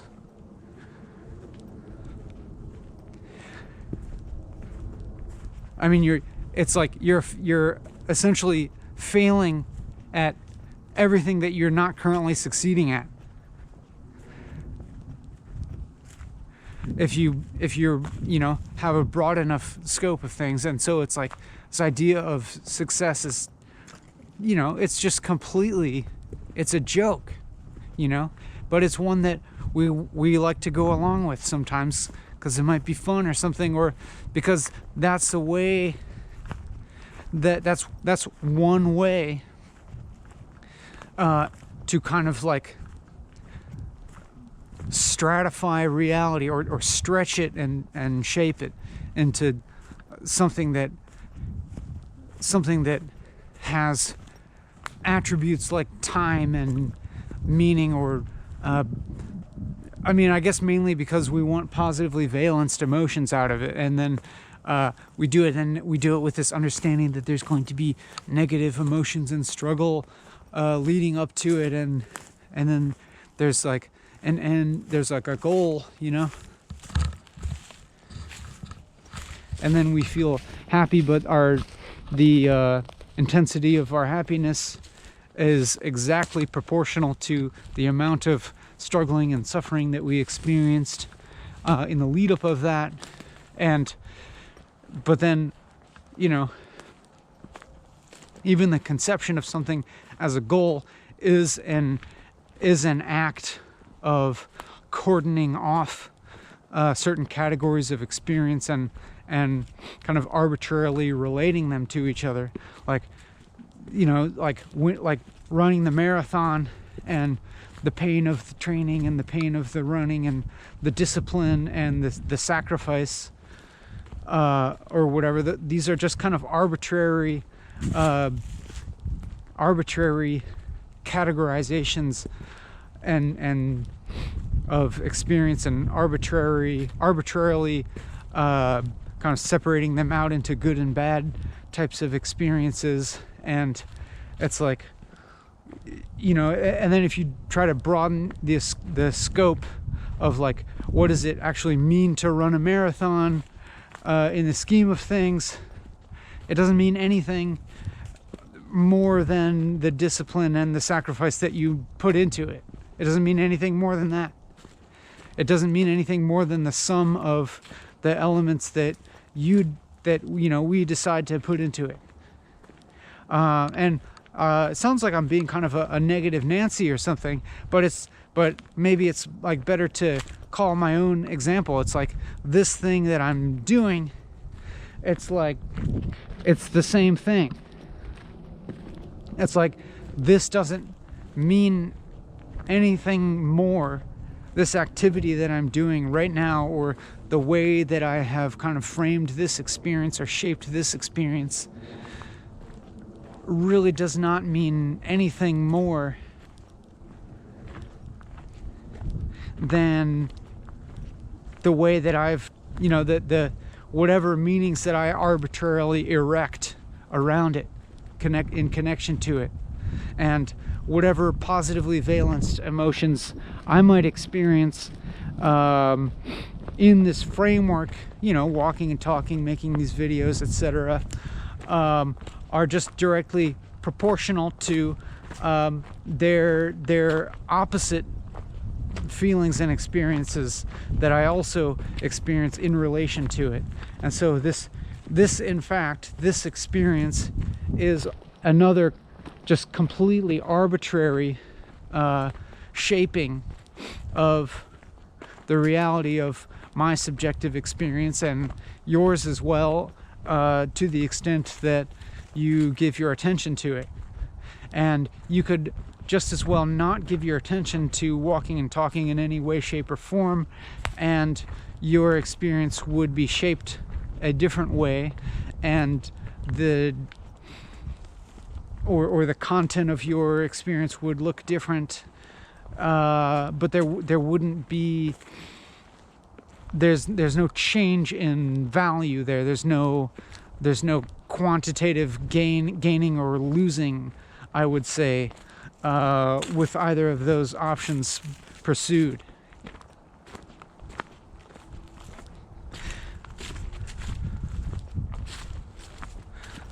It's like both positive and negative emotions are really kind of drawing the whole out into, hello, good, into in ways that give it time, that create the experience of time. And when you are experiencing, let's say, like strong emotions, it's like you are actually experiencing time more intensely, as in the timeless, the absence of temporality, like the impossibility of temporality is like kind of knotted up in different shapes and ways through the emotions. And through the emotions, one has the experience of time passing more intensely. One becomes, in a sense, more intensely individuated through the experience of emotions. Like you have the more intense feeling of being in the body, I would say, like in ways that are kind of uncomfortable, like in the ways that are evidence of one's mortality, that call into question the continuity of the self, the continuity of the body, of the corpus, the experience of pain and discomfort, whether that be an immediately physical thing, or whether it be like a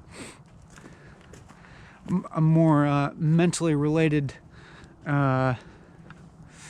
form of discomfort or pain, and those not being completely distinct from each other, but in fact being profoundly linked. You know, it's like discomfort or pain being, we could say, physiological or you know, of the mind, body, whatever. But in either way, that like stratification of time being the same phenomenon as the act of individuation, of the manifold of becoming, an aspect of the manifold, you know, becoming one of the many dendrites on the manifold fingers of the whole, you know. And then the sort of easing of tension, the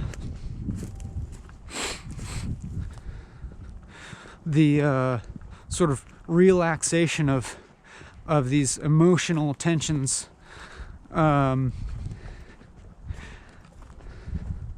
like the kind of like what I would say like the perceptual reality given to the body and the self.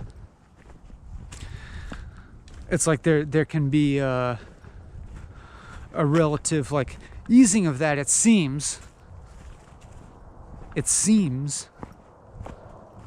where it's like this the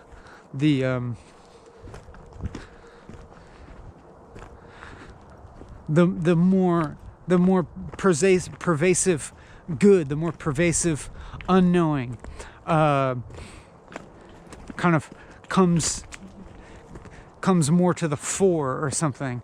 I mean, and all of this I'm saying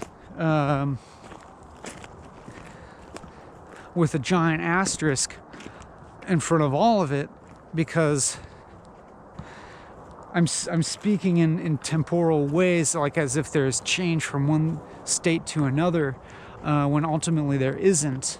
When ultimately, like, it's like all of this either exists simultaneously or not at all. But at the same time is it's like everything at once, like the whole singularity, the whole like kind of spatial, temporal, experiential singularity is kind of like all at once kind of stratifying itself into difference, into the many, and then the many exist at different times, that, you know, exist throughout time and throughout space, but all of that space being you know, it's like the existence of time and the existence of space, and the would-be separation of different things, or things at different times, or different events, or different beings, or different perspectives, etc. The would-be separation of that, all, you know, all of that existing on a substrate that is also at the same time all simultaneously and all without location, like without it being centerless or something, or the center being everywhere, or everywhere being the center of time and of space and of experience. Like even like all of individuated, you know, multi-subjectivity perspectives, in a sense, all being the center of experience at the same time. Which, you know, I know it doesn't make any logical sense and can't exactly be grasped, you know. But it's just that's just kind of another like bridge between what can't be experienced and what can apparently be experienced.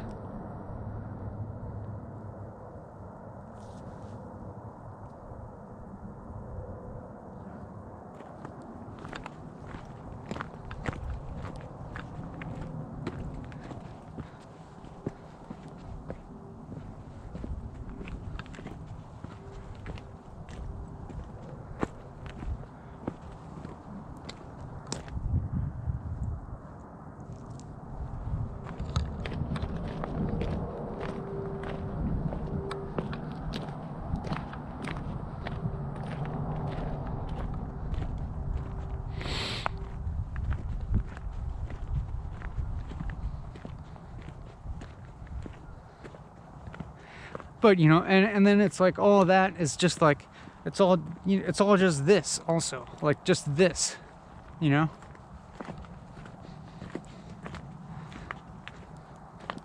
Like even to the extent that it's that something sounds profound or grandiose is a little bit of a distraction, you know. Because it's all just this, you know.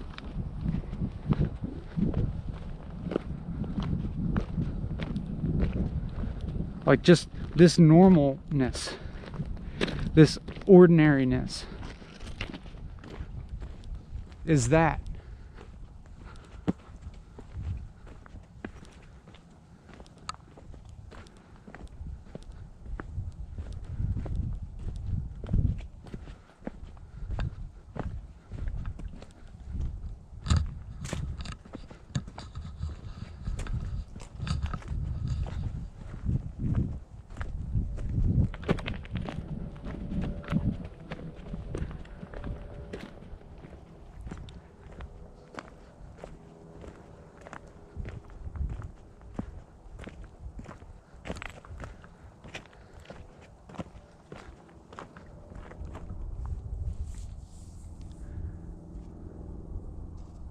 Like everything, you know, everything contained in whatever we think of as banal and ordinary and boring and uninteresting and the whatever, like the flotsam and jetsam of life that we'd feel like we could do without. Like it's all that too.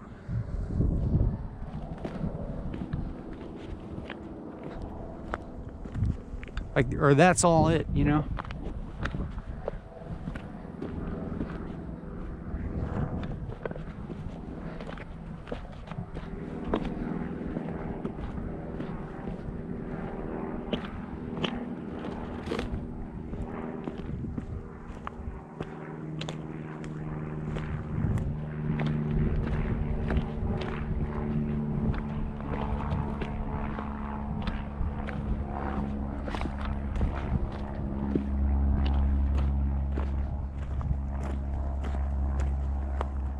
It's like, you know, and it's like, if just in case you were under any kind of illusion, it's like, this isn't anything, you know? This is nothing. This is bullshit, you know? I'm just speaking for myself. I'm just speaking for, you know, what you seem to be perceiving in me or in this video or what I might be doing or something like that, or what's going on here. It's also just, it's not anything to worry about. Like it's not something. I mean, and I might be you know, presumptuous in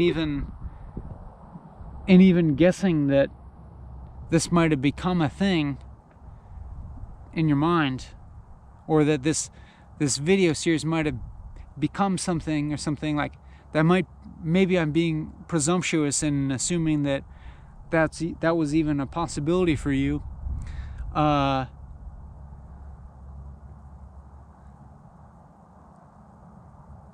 But just don't worry, because this isn't even anything. It's like, you know, this is just the same as what you are. Somebody said, I think Mateen or somebody said, like, he was the Jimi Hendrix of himself. That's what I'm saying. You're the Jimi Hendrix of yourself.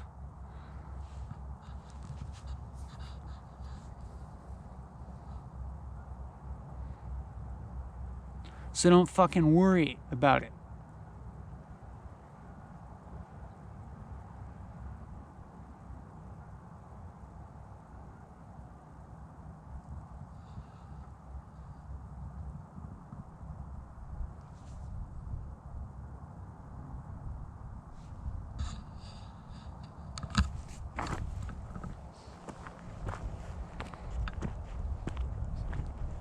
Don't worry about me.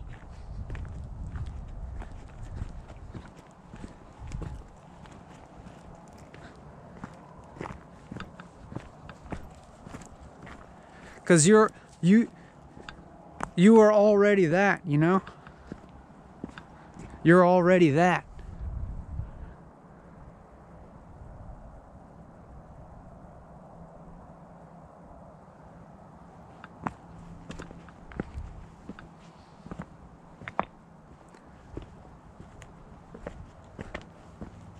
So don't worry about anybody else either, because you're already that, you know?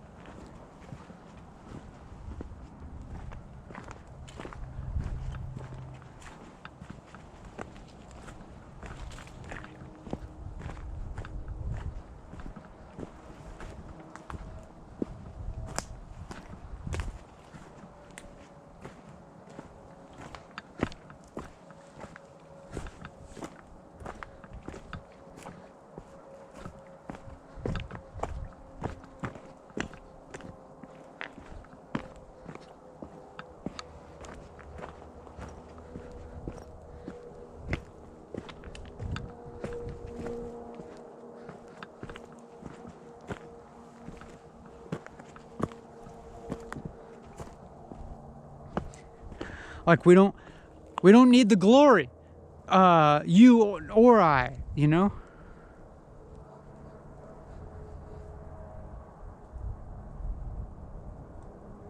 You don't need the glory. It's not good for me, and it's not good for you.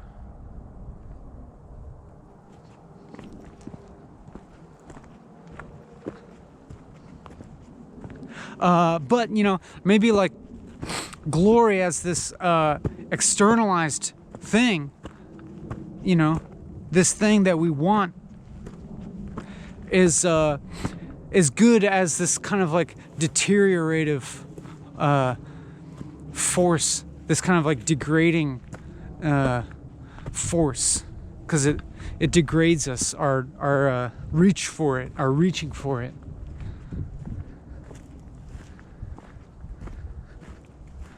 I mean, it's not like it's good as a degrading force, but it's fine. It's okay as a form of degradation, because then, you know, you get degraded and you become an asshole, and then that's fine too.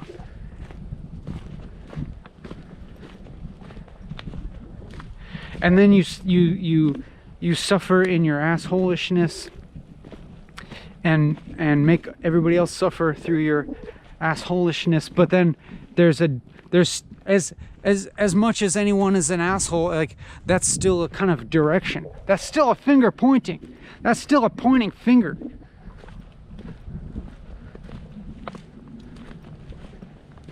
To its opposite, you know? Like, as much as you perceive somebody as being an asshole, whether it's somebody else or it's yourself, that still entails a pointing finger to the non-asshole-ishness, the relative less asshole-ness. ishness.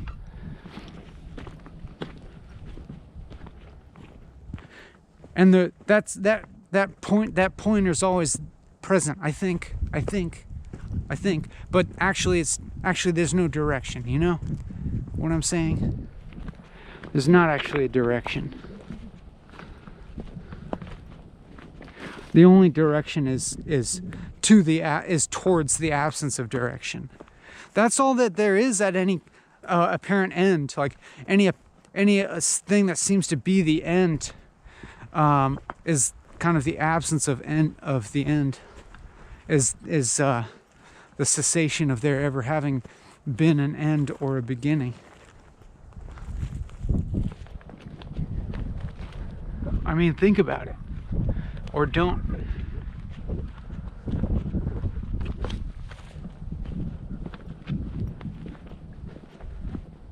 Or like, you know, liking things or disliking things.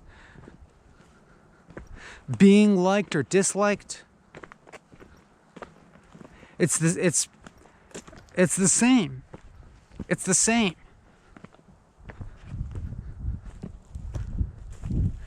Doing something shitty or doing something great, it's the same.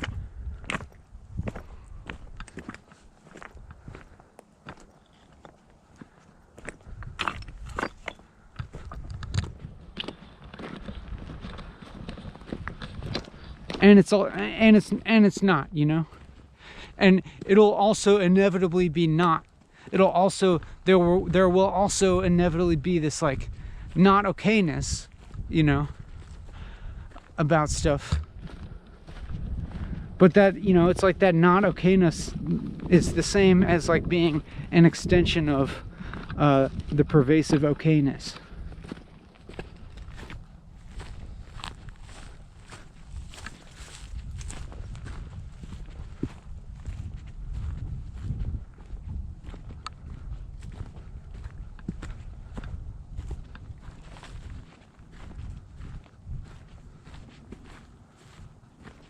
It's a part of it. The judgment. The discernment. The discernment is part of the there isn't any distinction. Because, you know, we're like paradoxically and stupidly discerning between things that seem to point towards the good or don't point or distract from it, and in some kind of relative sense they do, and that's true, and that is, you know, a part of the incompleteness of things, as part of the inadequacy, the insufficiency of things, of the world, of people, and of yourself. And things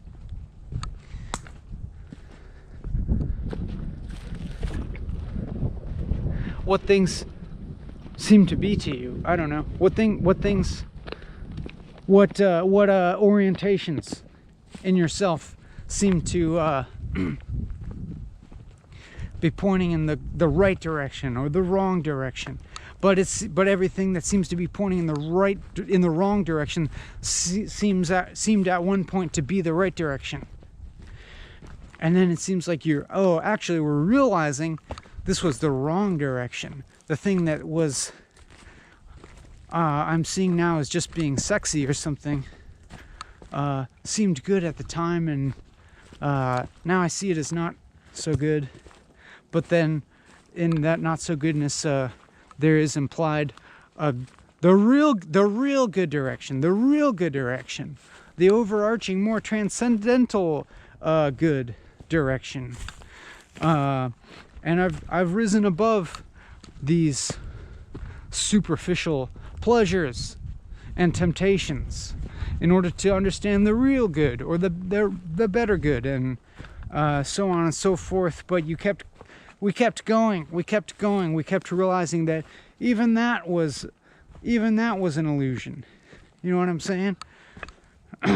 I perceived my salvation and I strove towards salvation, and then I realized that I was in error to seek salvation, and so I stopped seeking, and the cessation of seeking was my salvation. But then, oh, whoops. It keeps everything in the past was wrong. Everything was wrong, except now I can see the direction. Now I can see the direction between good and bad for myself. I can see the way to go or the way not to go. And the way not to go is everything that seems known. Everything that was known seems the way not to go. And the true good lies in the unknown, and we must forthrightly delve into the unknown with courage and patience and so on and so forth. And, you know, abide in the void with the grace of God. You know, I'm not saying God in the personified way, unless you want it to be that. But I'm really not, actually. But, you know, God as the void or whatever, you know, the grace of the void. The void being the emptiness in which the grace can fall, you know, in the terminology of Simone Weil. But you know what I'm saying. You know what I'm saying. But then, you know, everything that seems to manifest out of the void, everything that seems to manifest at all as being the self or being the world or being an action or being a thought or being a discrete form of do-goodism was actually pointing away from the one. Is actually pointing outward towards the fingertips of the tentacles of the manifold, of the tippy tips of the manifold tentacles. We're trying to go into the hole, not away from it. And it's like you know, all the signposts on the path seemed like the path, but then they were just the fingers pointing, and so we're trying not to look at the fingers, and it turns out that it is fingers all the way down. So whoops, actually there is no goodness, there's only defilement or nothing. And to exist is to be defiled, or to kind of actively engage in defilement. And so what we are striving towards is the type of non-existence or totally impossible paradox that is characterized by what reality is, but actually unreality. What we're striving towards is the impossible paradox that characterizes unreality, and that's all we can really do. That's the best we can do. The best you can do is the best you can do.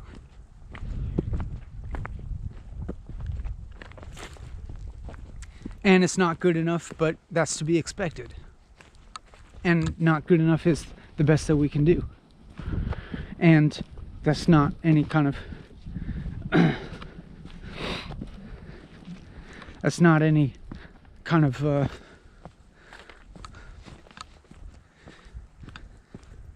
indictment of laziness. That's not kind of any kind of rationale of laziness. But then again, it might be. Laziness might be right. I don't know. But not a laziness of not the laziness of avoidance, but not the laziness of avoiding the unknown, but the laziness of being in the unknown. You know what I'm saying? The laziness of always the laziness of always not knowing. The laziness of not actively not lapsing into the known. You don't lapse into the known. But then that's active, I guess, if you put it that way. But then or at the same time it's lazy if you frame it as, failing to know. Declining to know.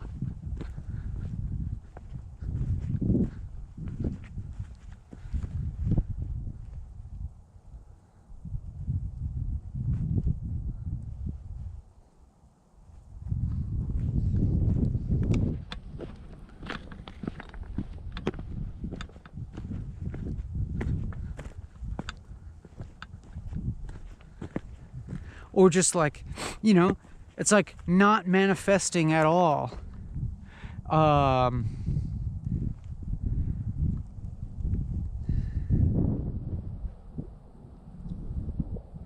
Is just as good, Like in some framing of things is the best, but it's not actually the best because it's not anything. But like not anything is also the best. Or the best is nothing, or nothing is the best, There's nothing that's the best. Or manifesting as much as you want anyways, because actually there isn't anything manifesting. And,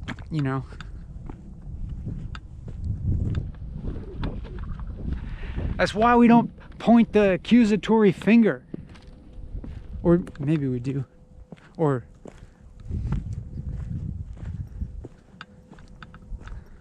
judge not, lest ye be judged. Motherfucker. You dirtbag. How dare you judge somebody else, you piece of shit.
This doesn't really end. Or, it feels like it doesn't. But the experience, this experience of humiliation doesn't really end. But maybe we get distracted from it.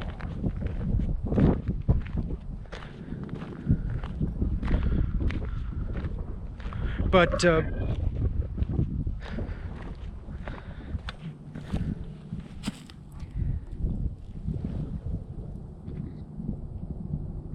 it's kind of like humiliation being all that there is. I mean, we can do this with anything. We can say anything is all that there is, and then we say immediately that it's the same as its exact opposite being all that there is. And we can say that everything is just one manifestation of the thing that we said is all that there is. So, and you know, all of that is meaningless, but I'm continuing to talk, I guess, as for no reason really, except that can be said, like the reason of fulfilling the framework in which I have arbitrarily set for myself of walking and talking for 4 hours, which does not really have, you know, any solid reason outside of that. Like there's ways we can kind of theorize sort of relative reasons that, you know, themselves don't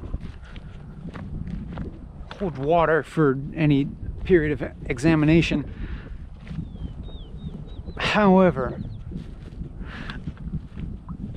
to say that like humiliation is all that there is, but there being, you know, things that appear as its opposite of being proud of something or feeling confidence in being, that in some sense are like an elaboration of that fundamental humiliation, that where it's like, you know, you just can't deny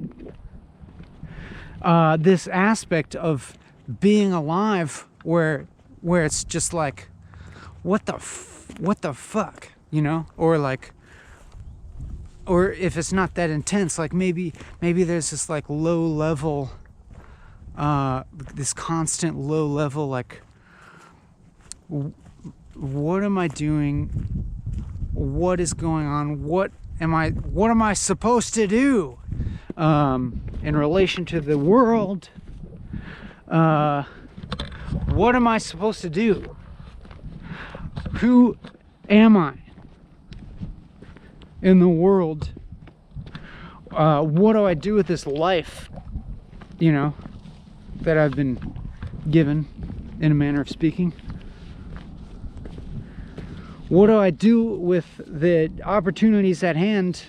What do I do with my situation and my resources? How do I proceed forward in some kind of meaningful way? Or is there no meaning, and then how do I proceed in the absence of meaning, so on and so forth? Is there an ultimate good? What should I do good? Should I do the ultimate good? Can I just do a relative amount of good? Can I do a small amount of good in the situation that I am, knowing that I'm also not doing enough, and that I'm also failing in other ways that other people are doing good, and so on and so forth? And what is important? What's valuable? Should I be seeking to be remembered well? Should I be seeking to be recognized in this lifetime, or after my death, or not being recognized at all? Is that a hollow pursuit? Is the pursuit of morality and doing good in fact just an extension of the vain seeking of recognition, and so on and so forth? And is the perception of good and bad itself an evil, that, you know, so on and so forth? And or just like all of those things kind of like maybe also stratified into, you know, myriad, manifold other forms and situations of, you know, like social arguments, moral quandaries, at things in the workplace, things in relationships. Do I do this or do I do that? Do I say this or not say that? Am I the asshole or are they the asshole? Am I righteous in my indignation or not? Should I be seeking something more from someone or from something or from situation, or should I be content with what I have, and etc., etc.? What about the future? Should I be ensuring that my security in the future? What if this happens? What if that happens? But then should I not be sacrificing my quality of life in the present to be securing my future? What's the important things in life to be enjoying now, as opposed, and then what should I be doing to ensure that those important things persist into the future, that I'm able to enjoy them for a long time? And also, what about other people that don't have those things? Shouldn't I be doing something to help other people enjoy the important things in life and have things such as security and the good opportunities that I have? Shouldn't I be working towards ensuring that other people have the good things that I have, and working towards ensuring that other people don't have to experience the bad things in life that I have experienced, and so on and so forth? So I'm just saying that all of that kind of at base, we can't deny that that's like, you know, an important, if not the fundamental aspect of being alive, and that it, like, you know, all forms of being a self in some sense, like entail things like that.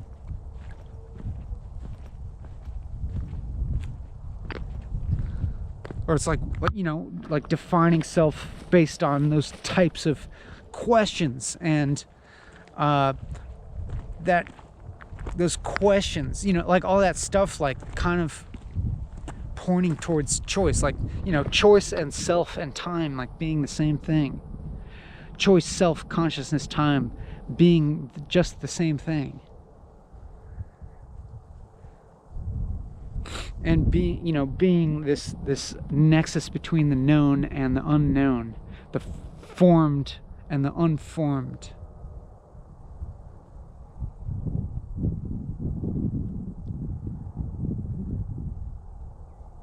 Like this notion of moving forward through time, being kind of parallel to this notion of building a self, of like moving from less understanding to more understanding.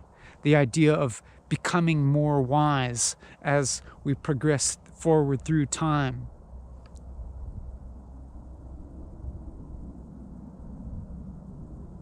And all of that kind of, like, I would say implies a kind of like negation of the now, or a dispossession of the present,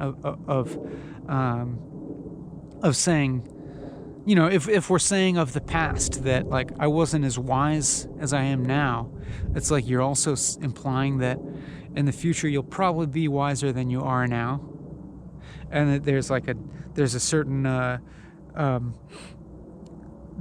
disowning of the present, you know, as being any kind of ultimate reality, and which is perfectly natural. But it's like there is no truth. It's like the truth always resides in the unmanifested part of reality, in the unformed reality.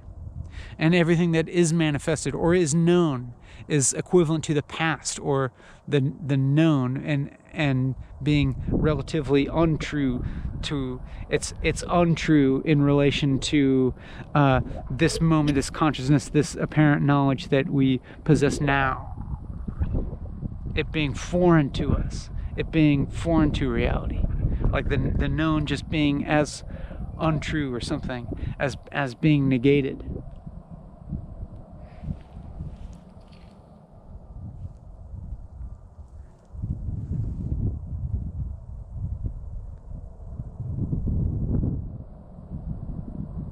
Like that, you know, as much as something is, as much as we, like, whatever we mean when we say something to be true, or to be known, or to be formed, or to be real, it's just as we're just as much saying that it's not true, that it's not real, that it's you know, that it has been negated, by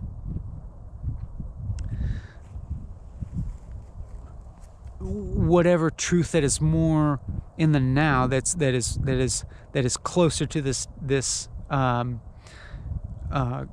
supposedly growing the point of reality, the creative point on reality. We're trying to align ourselves with this creative growth end of reality as much as possible, or maybe just trying to realize that is in fact what we are and what we always have been and what we always will be, and that it's like that even the illusion of time is just an extrapolation of this.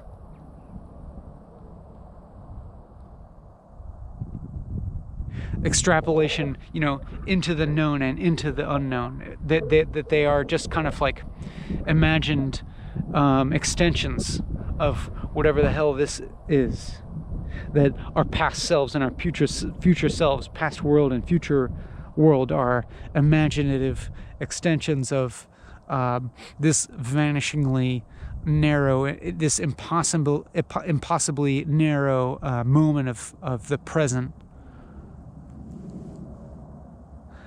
where it's impossible to really know. Like this idea, this know, like even this word know, and whatever concept would be connected with this word know, like it being just like a slippery eel, that the harder you grab onto it, the harder it squeezes out and gets away.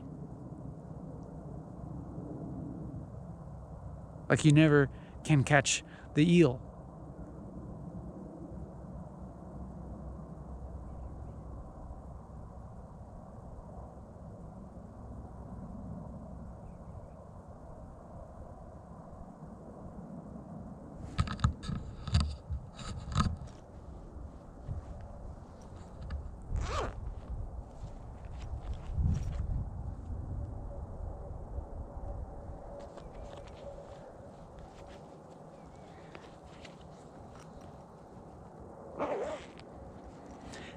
But then, and it's just regular, this is just regular life.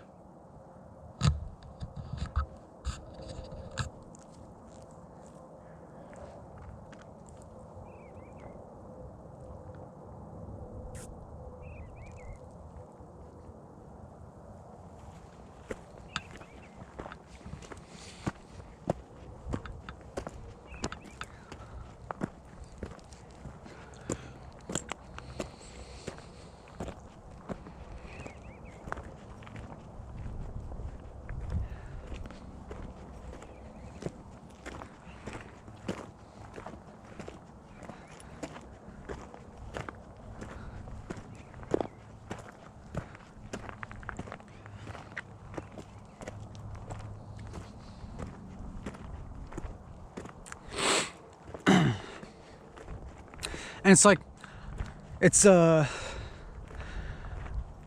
want to say that this is all in equal measure confounding and exhilarating. I don't know. It's like, of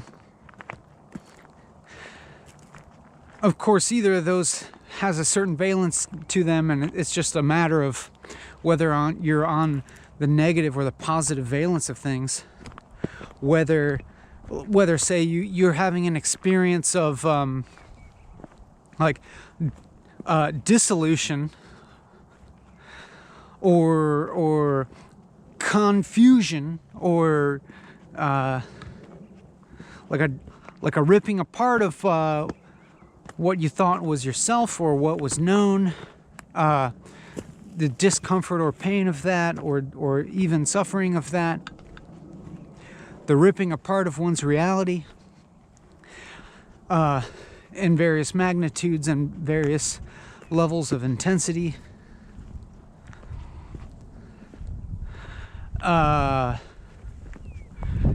Being like the confounding, the problematic, the negative valence of it, and then the positive valence being like the exuberance and thrill of just like experiencing creation, of experiencing the positive side of that as a potentiality. Like in one sense, it's like you know, maybe it's a vortex of nothingness sucking everything in, but then on the same token, or like the other side of the coin, the camera keeps stopping recording when I say a certain word. I don't know why. I'm gonna try not to repeat myself, because whatever I just said seemed to make the camera turn off. You know, it does actually take voice commands, which is, sometimes it does it in surprising ways. Just the other side of things is experiencing the kind of the joyous valence of emanation, of manifestation, of discovery, of creation.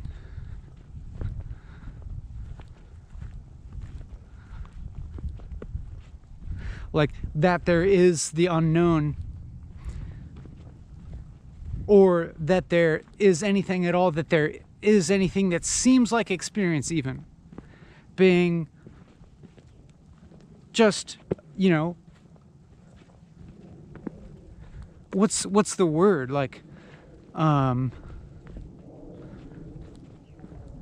complete profound mystery that no one has any grasp on, that is, like, you know, miraculous and just completely constituted by nothing but wonder. Wonder that there is anything at all, and then the wonder of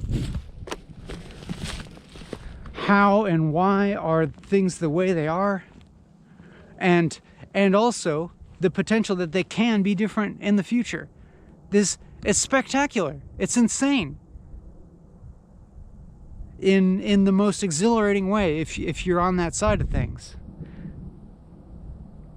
You know, it's like it could be you can be on the negative or the positive side of that.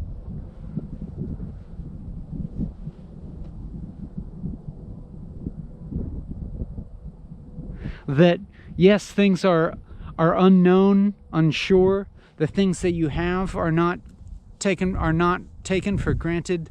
They could go, things that you have and can cling onto and recognize could disappear. Anything can happen to them. The people you love could always get hurt or die.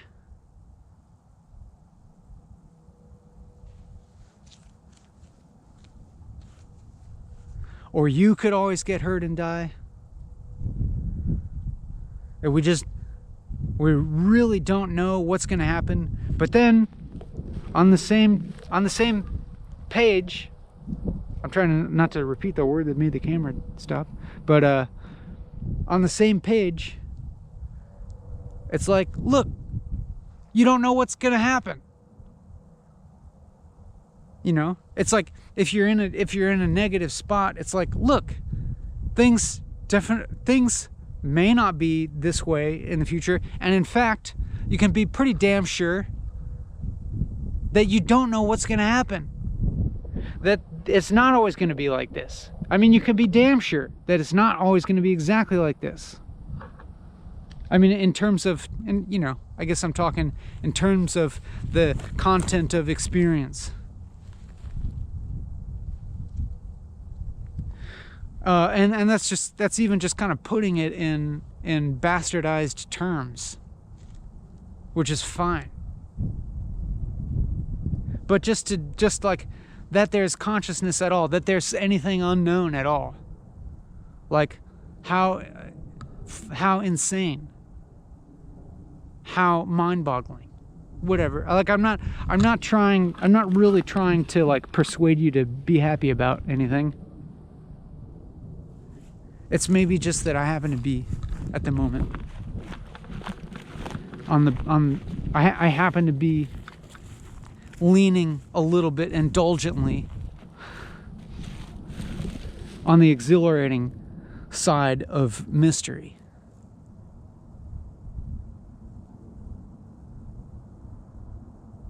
You know, it's a little indulgent. I'll admit. But, you know, it's what's happening.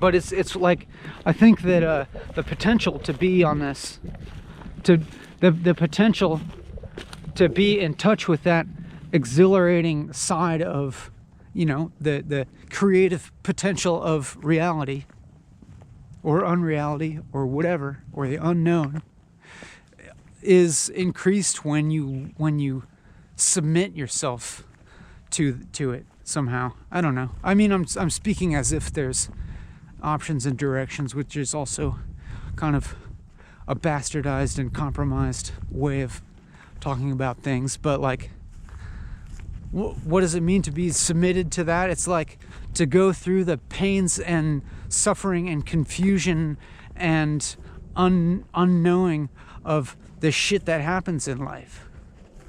The, you know, the slings and arrows of life will fuck you up. But in getting fucked up like that, you get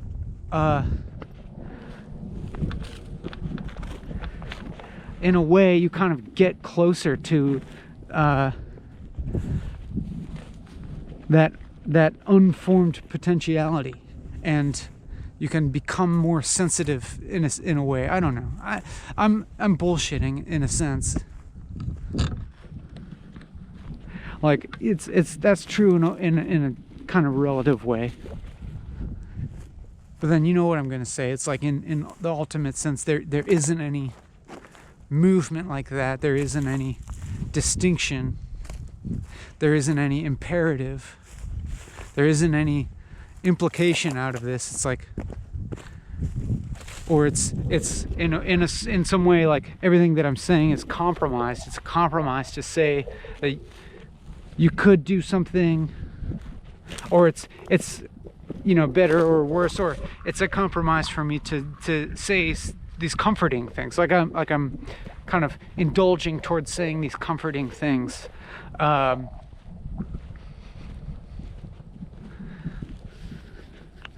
Which I think is yeah, I mean, that's maybe a flaw of mine to indulge in that comforting thing, which is like something that like, which is a form of, which is a thing that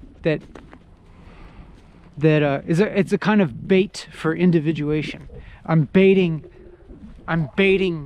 you to manifest as an individual, you know, that is looking for the positive, that's looking for the comforting message, that's looking for the security of you as the individual. But I shouldn't, like, if I'm being real, I shouldn't do that. There's actually no security. There's no security.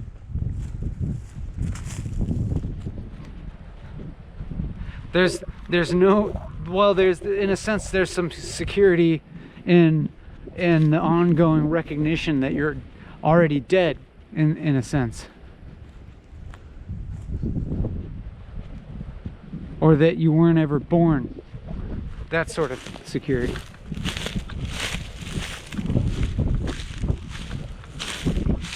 Hold on, I gotta whiz. I guess this time I'll leave you with the vista.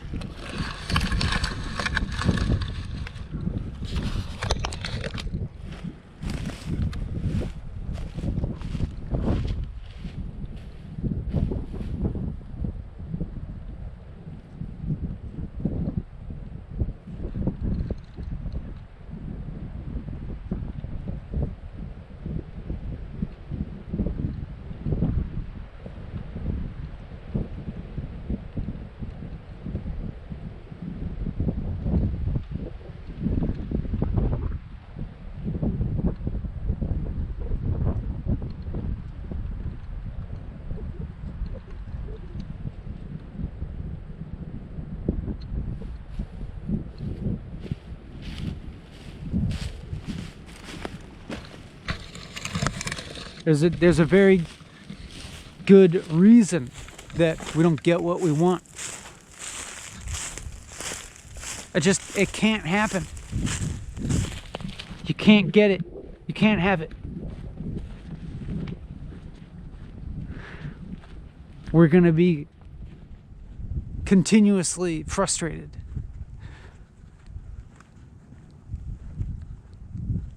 Because we can't have what we want.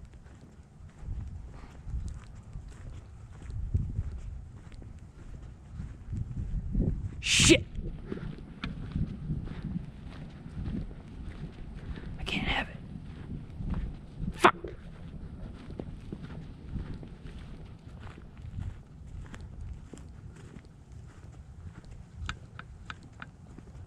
That satisfaction.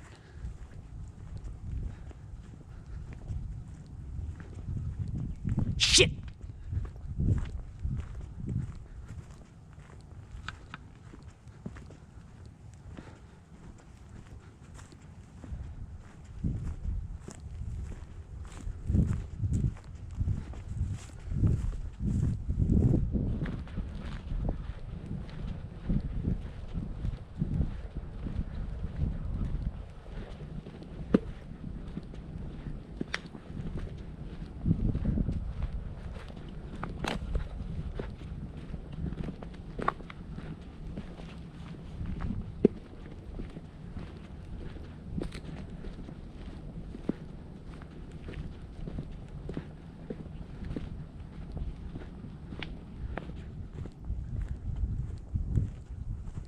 It's the same as death, you know? Getting what you want. And then you can't.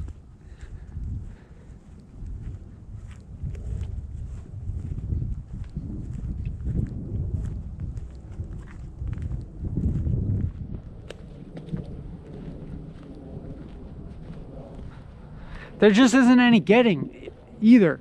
You know what I mean?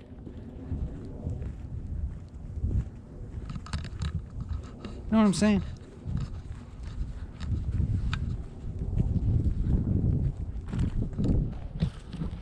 I'm not gonna go there.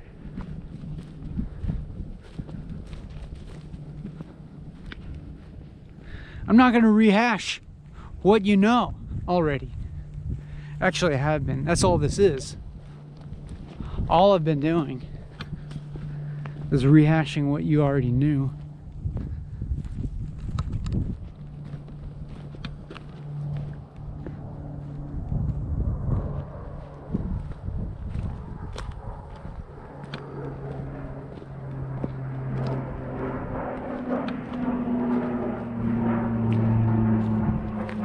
Only frustration. Not really, though.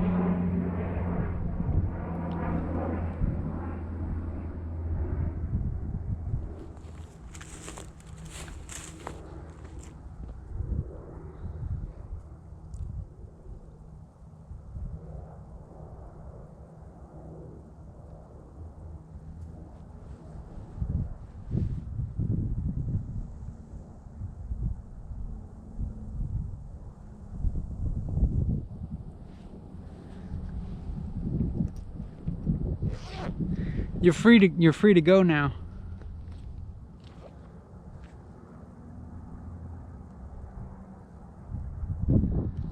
You're dismissed.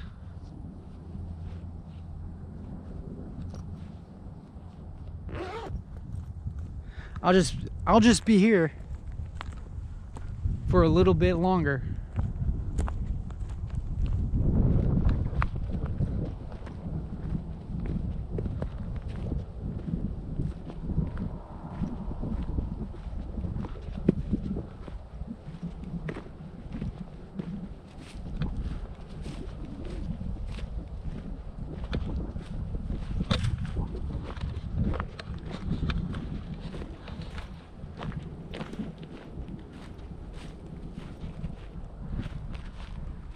Just talking. I will just be here talking for a bit longer.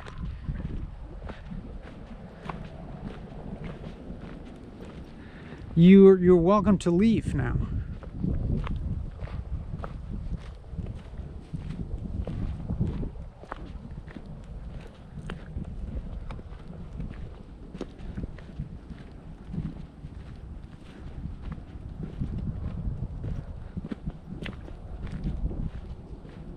But you're welcome to stay. If you just don't get weird on me. But that's okay. That's also okay because, like, I know the impulse, you know?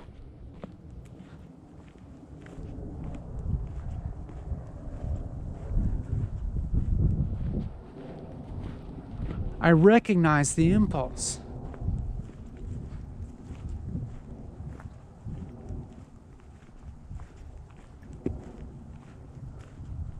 It's perfectly normal. But you can also drop it.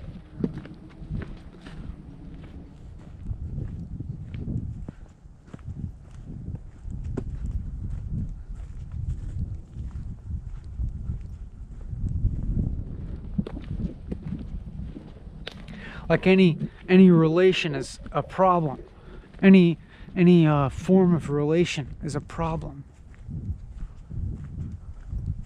including not relating at all, because that's still a form of relation.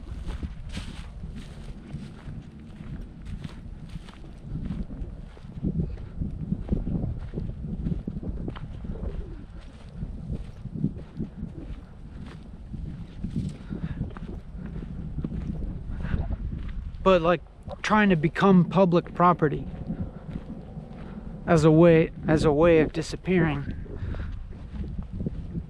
Give it all up. Giving it all up.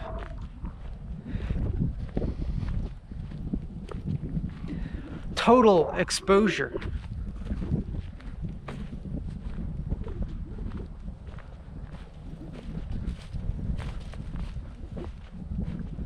As a way of disappearing, you know?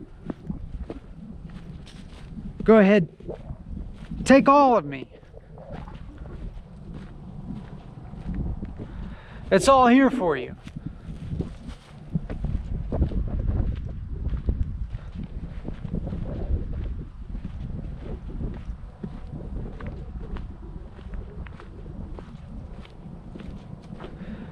Just, you know, totally consume me up until there's nothing left. And that's the way it should be. That's the way it is already.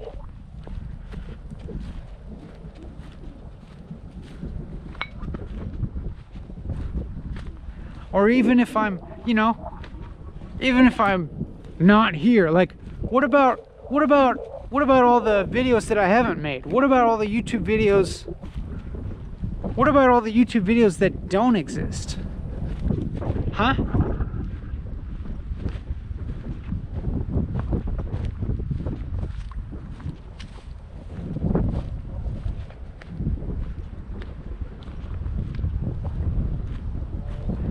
You ever thought about those?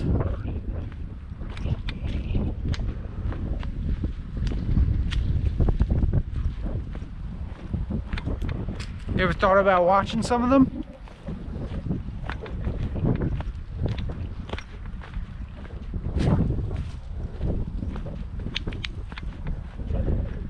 And how do you feel about not spending your time that way?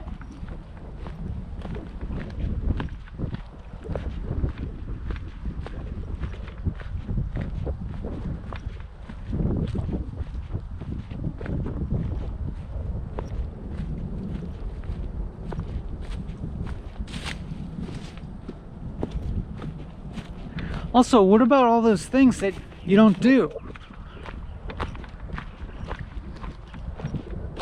What about all the people that you're not? Huh? What's up with that?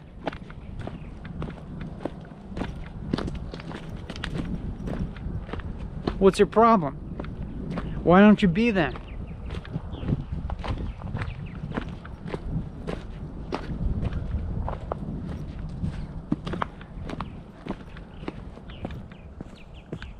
You could.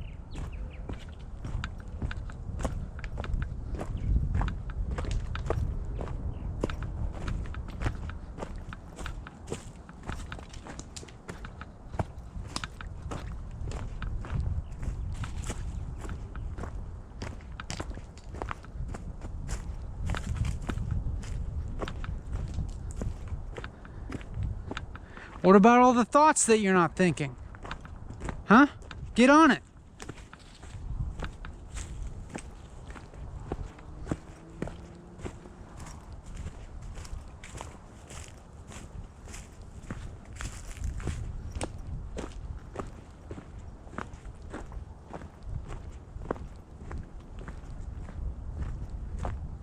Get moving, Buster.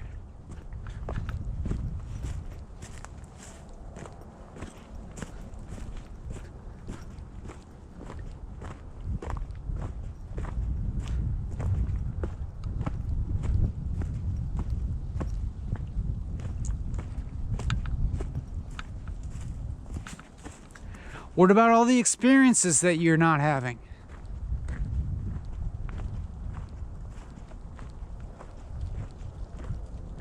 It's like all the people that you could be. It's worse than them being dead because they haven't even existed.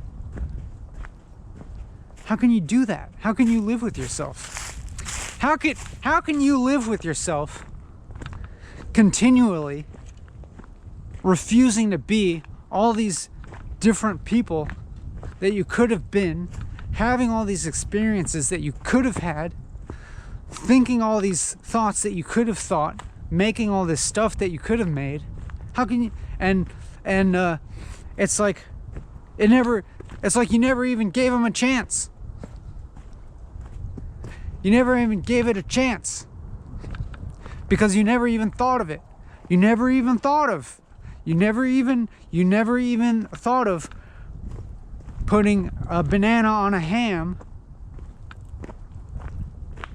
and smoking it.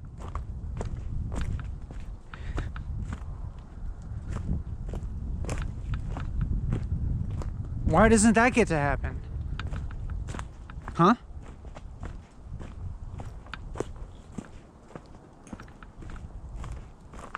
And that's just one example. That's just one out of like infinite examples.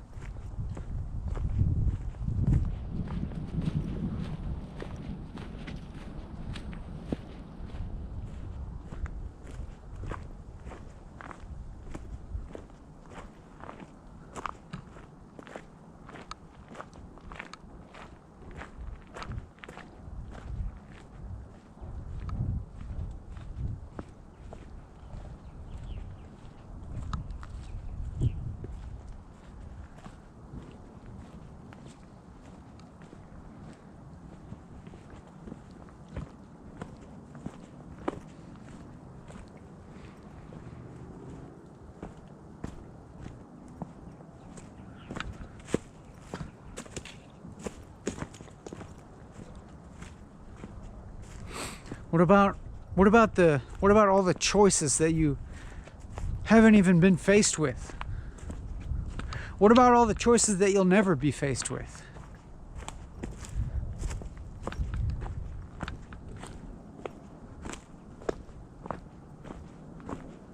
What about all the configurations of reality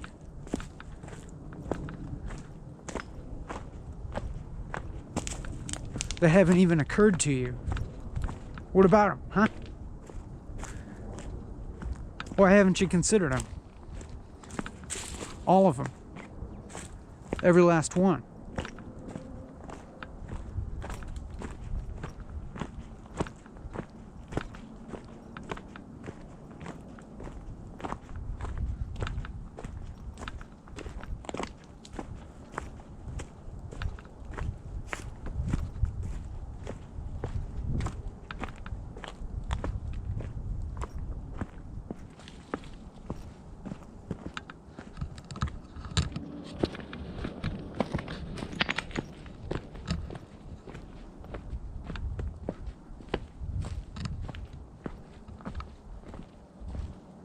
It's like by being who you are, by doing the things that you're doing, it's as if you're actively killing all the other instances of who you could have been and doing what you could have done. It's like it's kind of like there's just an infinite amount of death happening with every choice that you make, because of all of the vanishing potentialities of the way reality could have been chopped and sliced.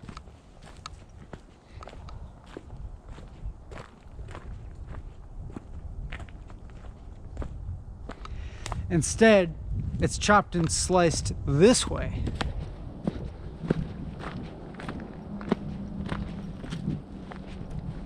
It's like this.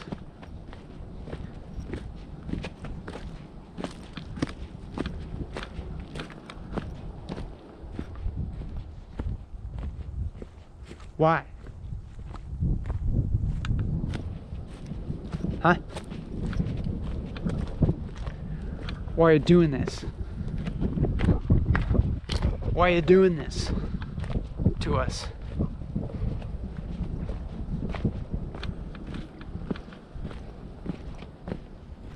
Why are you doing this to me?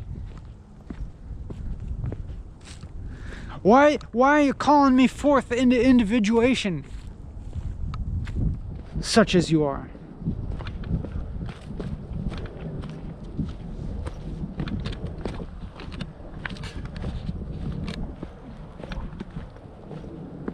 Why are you making me like this?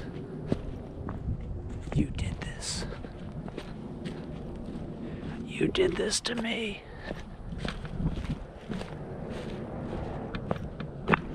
You made me the way I am.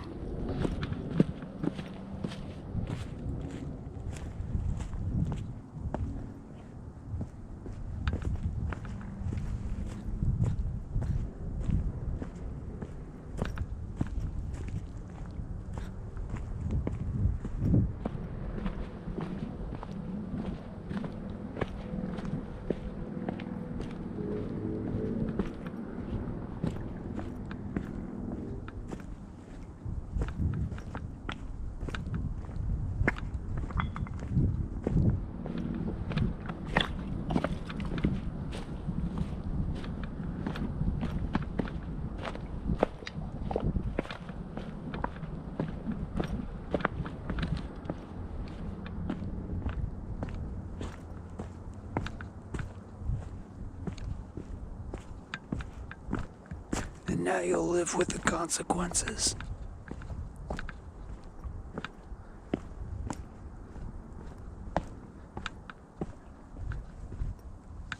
How does it feel to look upon your creation?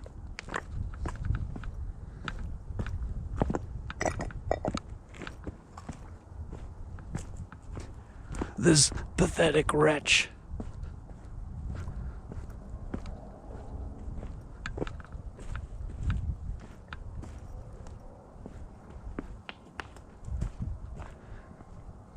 I shouldn't have come into being.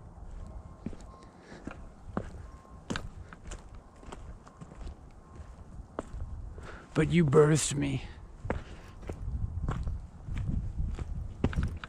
How are you? Pretty good, how are you?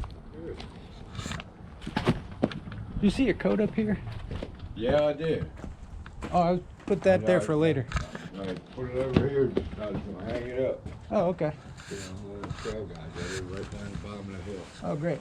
There you go. Is that it? That's it. All right, sir. Have a good one.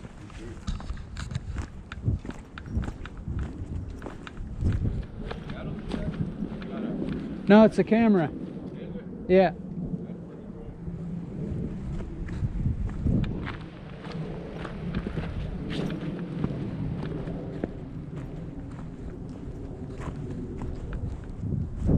You don't know what it's like to be me.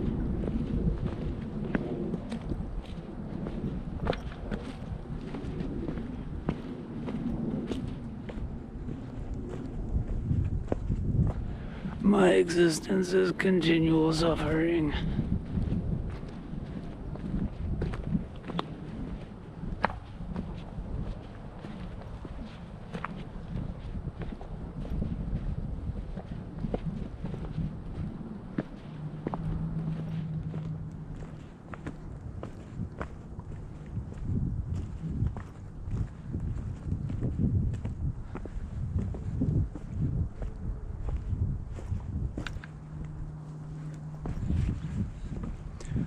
How would you like to exist as an abominable evil upon the world?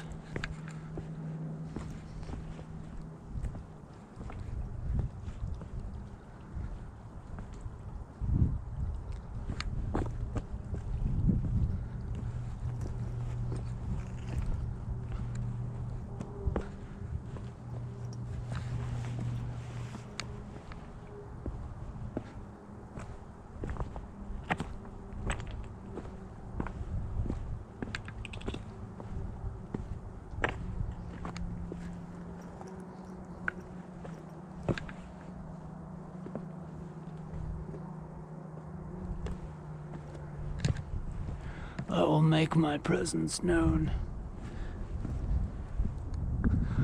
Well, I'll invade your mind. You won't be able to stop thinking about me.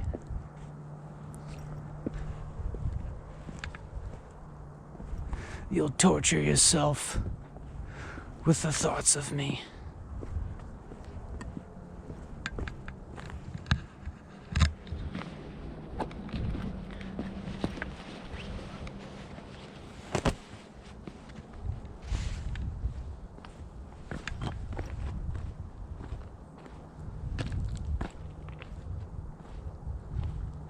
The image of me won't leave your mind.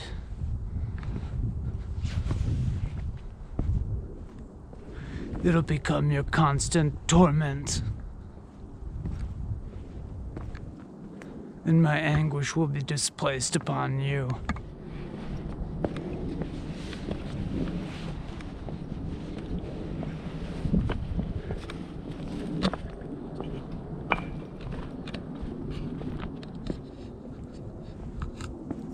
For eternity.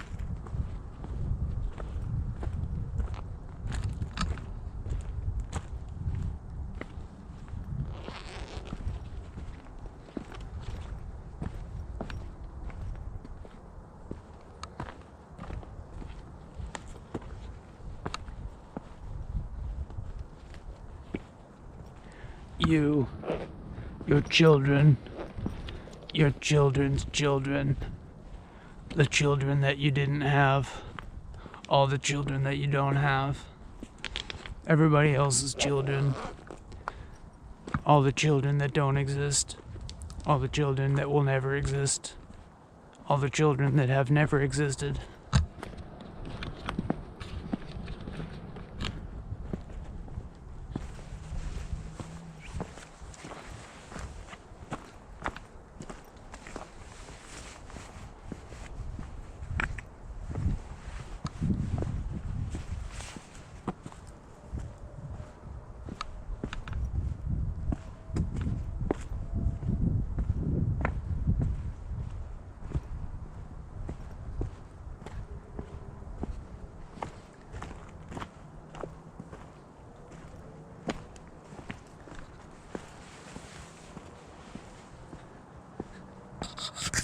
All the children that will never have had existed, all the children that have never would have existed, all the children that will have had never existed, all the children that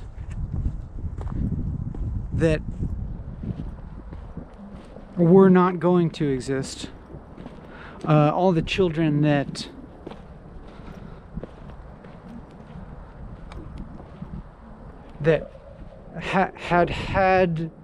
were going to not exist,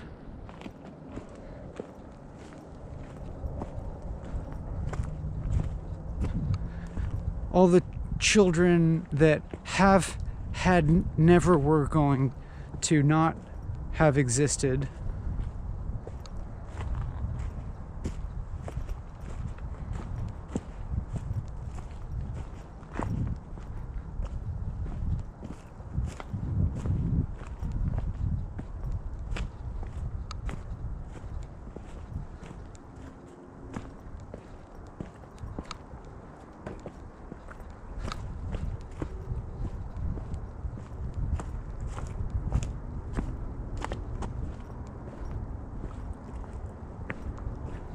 And that's it.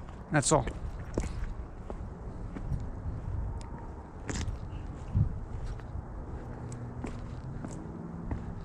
Other than that, everything's fine.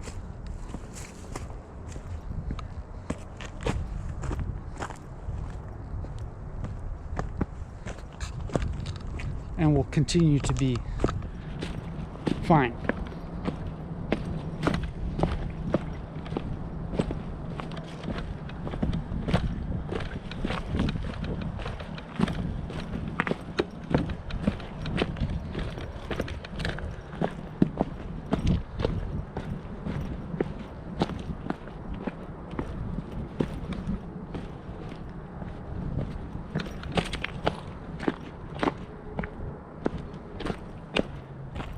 Like a hill, you know? We're going down the hill.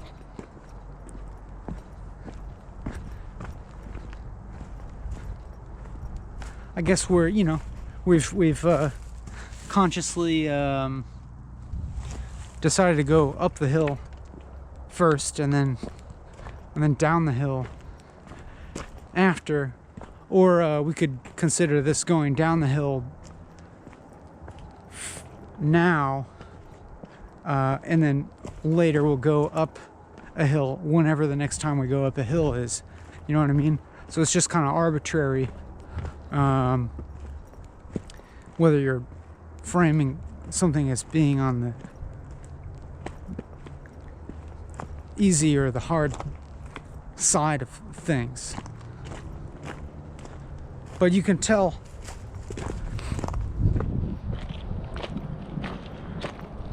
that as we're going down the hill, we're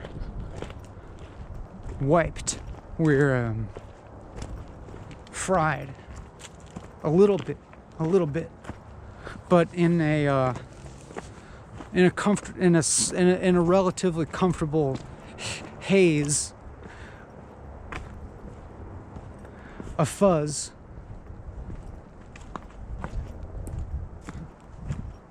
a buzz that resulting from, you know, prolonged exposure.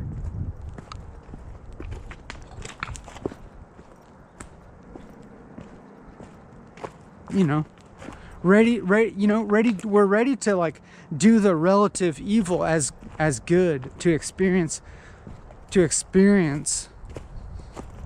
the evil pleasures as good.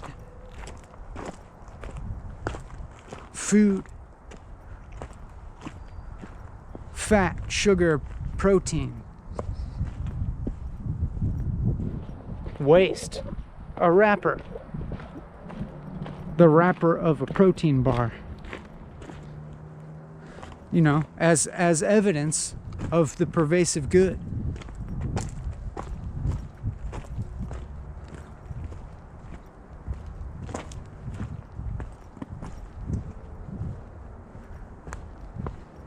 Taste it.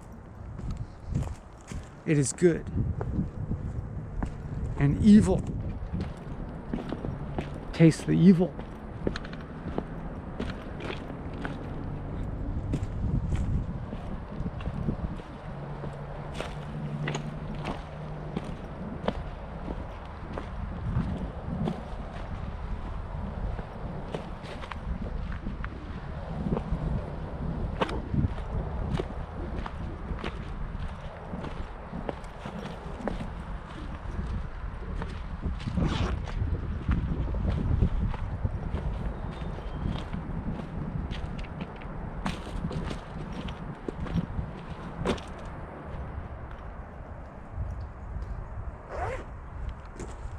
See, I told you that this is all just normal. But we're at something that seems like an end, and then it feels normal and good. It feels good and normal instead of bad and normal. We went from feeling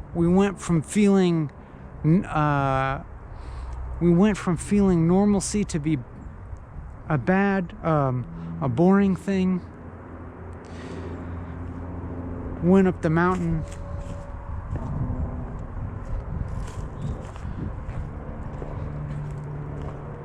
and there wasn't any normalcy, or normalcy had never existed. It had ceased to have been, and then now we're rearing. We're chomping at the bit, craving some normalcy.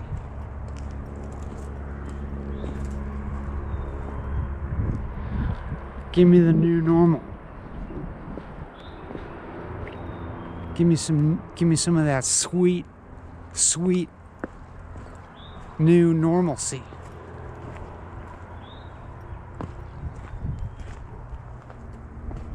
And it better have 30 grams of protein in it and be coated with chocolate.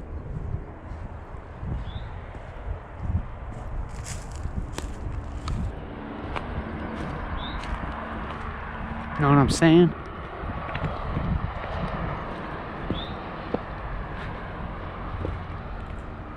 Okay, bye.